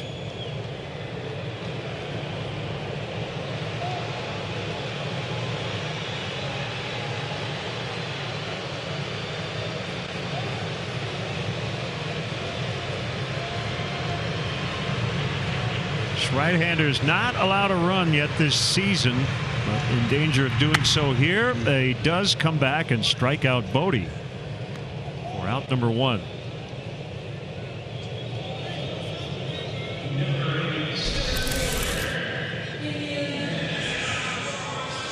And if we, as pitchers, could perfect the backup breaking ball, the backup slider, I mean, he expects the ball to probably fall back in the strike zone, and he's just trying to foul it off and be defensive, but it just didn't get there. It went the other direction. The line is, it was so bad it was good. Right. And that can be kryptonite for a lot of hitters for that reason. Here's Happ. And Happ's been really good this year, especially left-handed.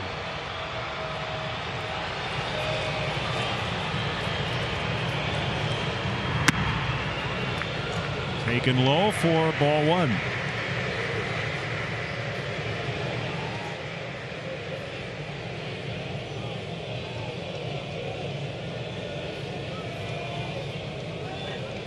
Colomé, an All-Star 2016 with the Rays.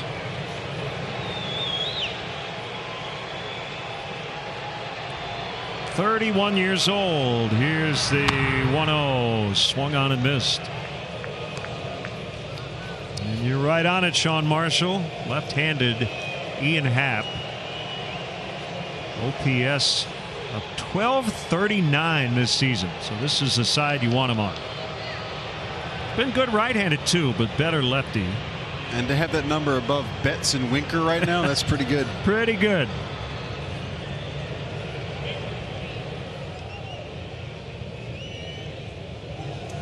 The kick and the 1-1. Now 2-1.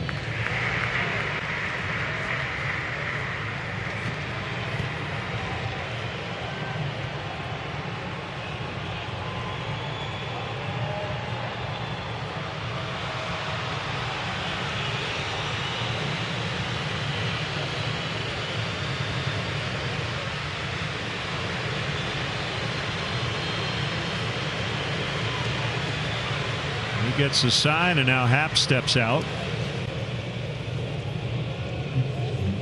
And a lot of false starts tonight. Pitcher's ready, batter isn't. Or batter ready, pitcher isn't. And in that downtime, you can develop a little doubt in the pitch you want to throw. So when you throw a pitch, you want to throw it with your heart, and you want to throw it with your mind.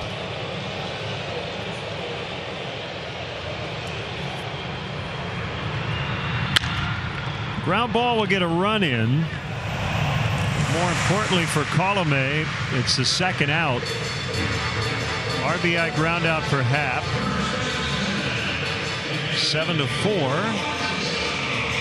And here's Rizzo.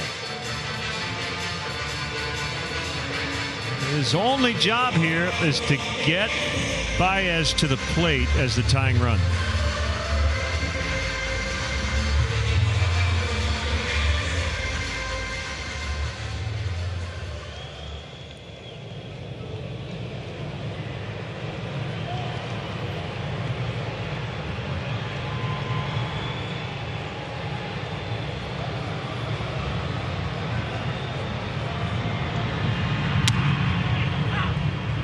It's an adage that's really hard to prove, but we often say, you know, a guy like Colomé, he was ready for a save situation. His team hit 2 home runs in the top of this inning, so all of a sudden it's not a safe spot. It's not a mop-up inning. But you often hear closers, quote, tend to struggle when it's not a safe spot. So we don't know if his approach would have changed any in a 2-run lead versus 4.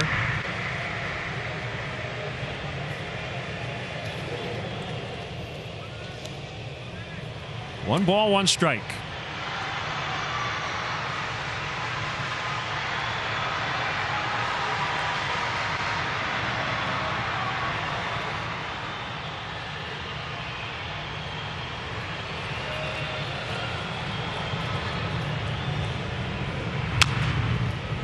Now 1-2.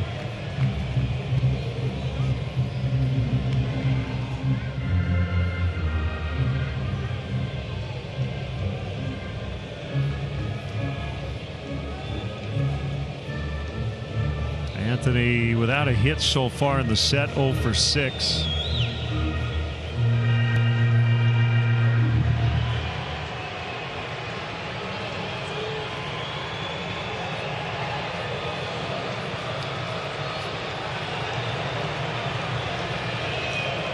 Here comes a 1-2. Knocked down. Kipnis will hold.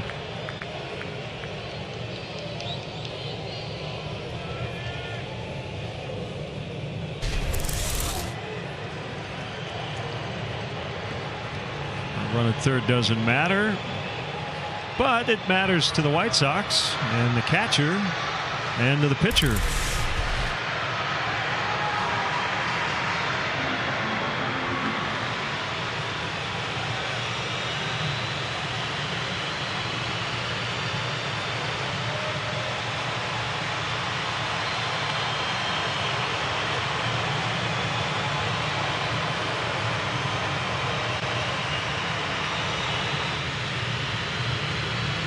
The 2-2 foul.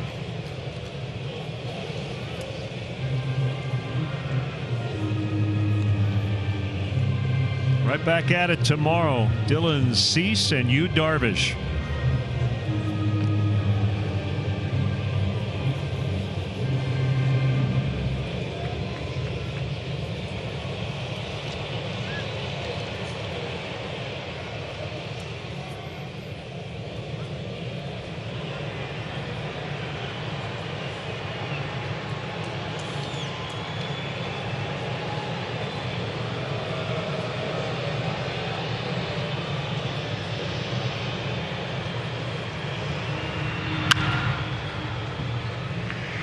Count holding 2-2. If the Cubs don't come back, their lead in the division will be down to 3 over the Cardinals, who won, shut out the Reds.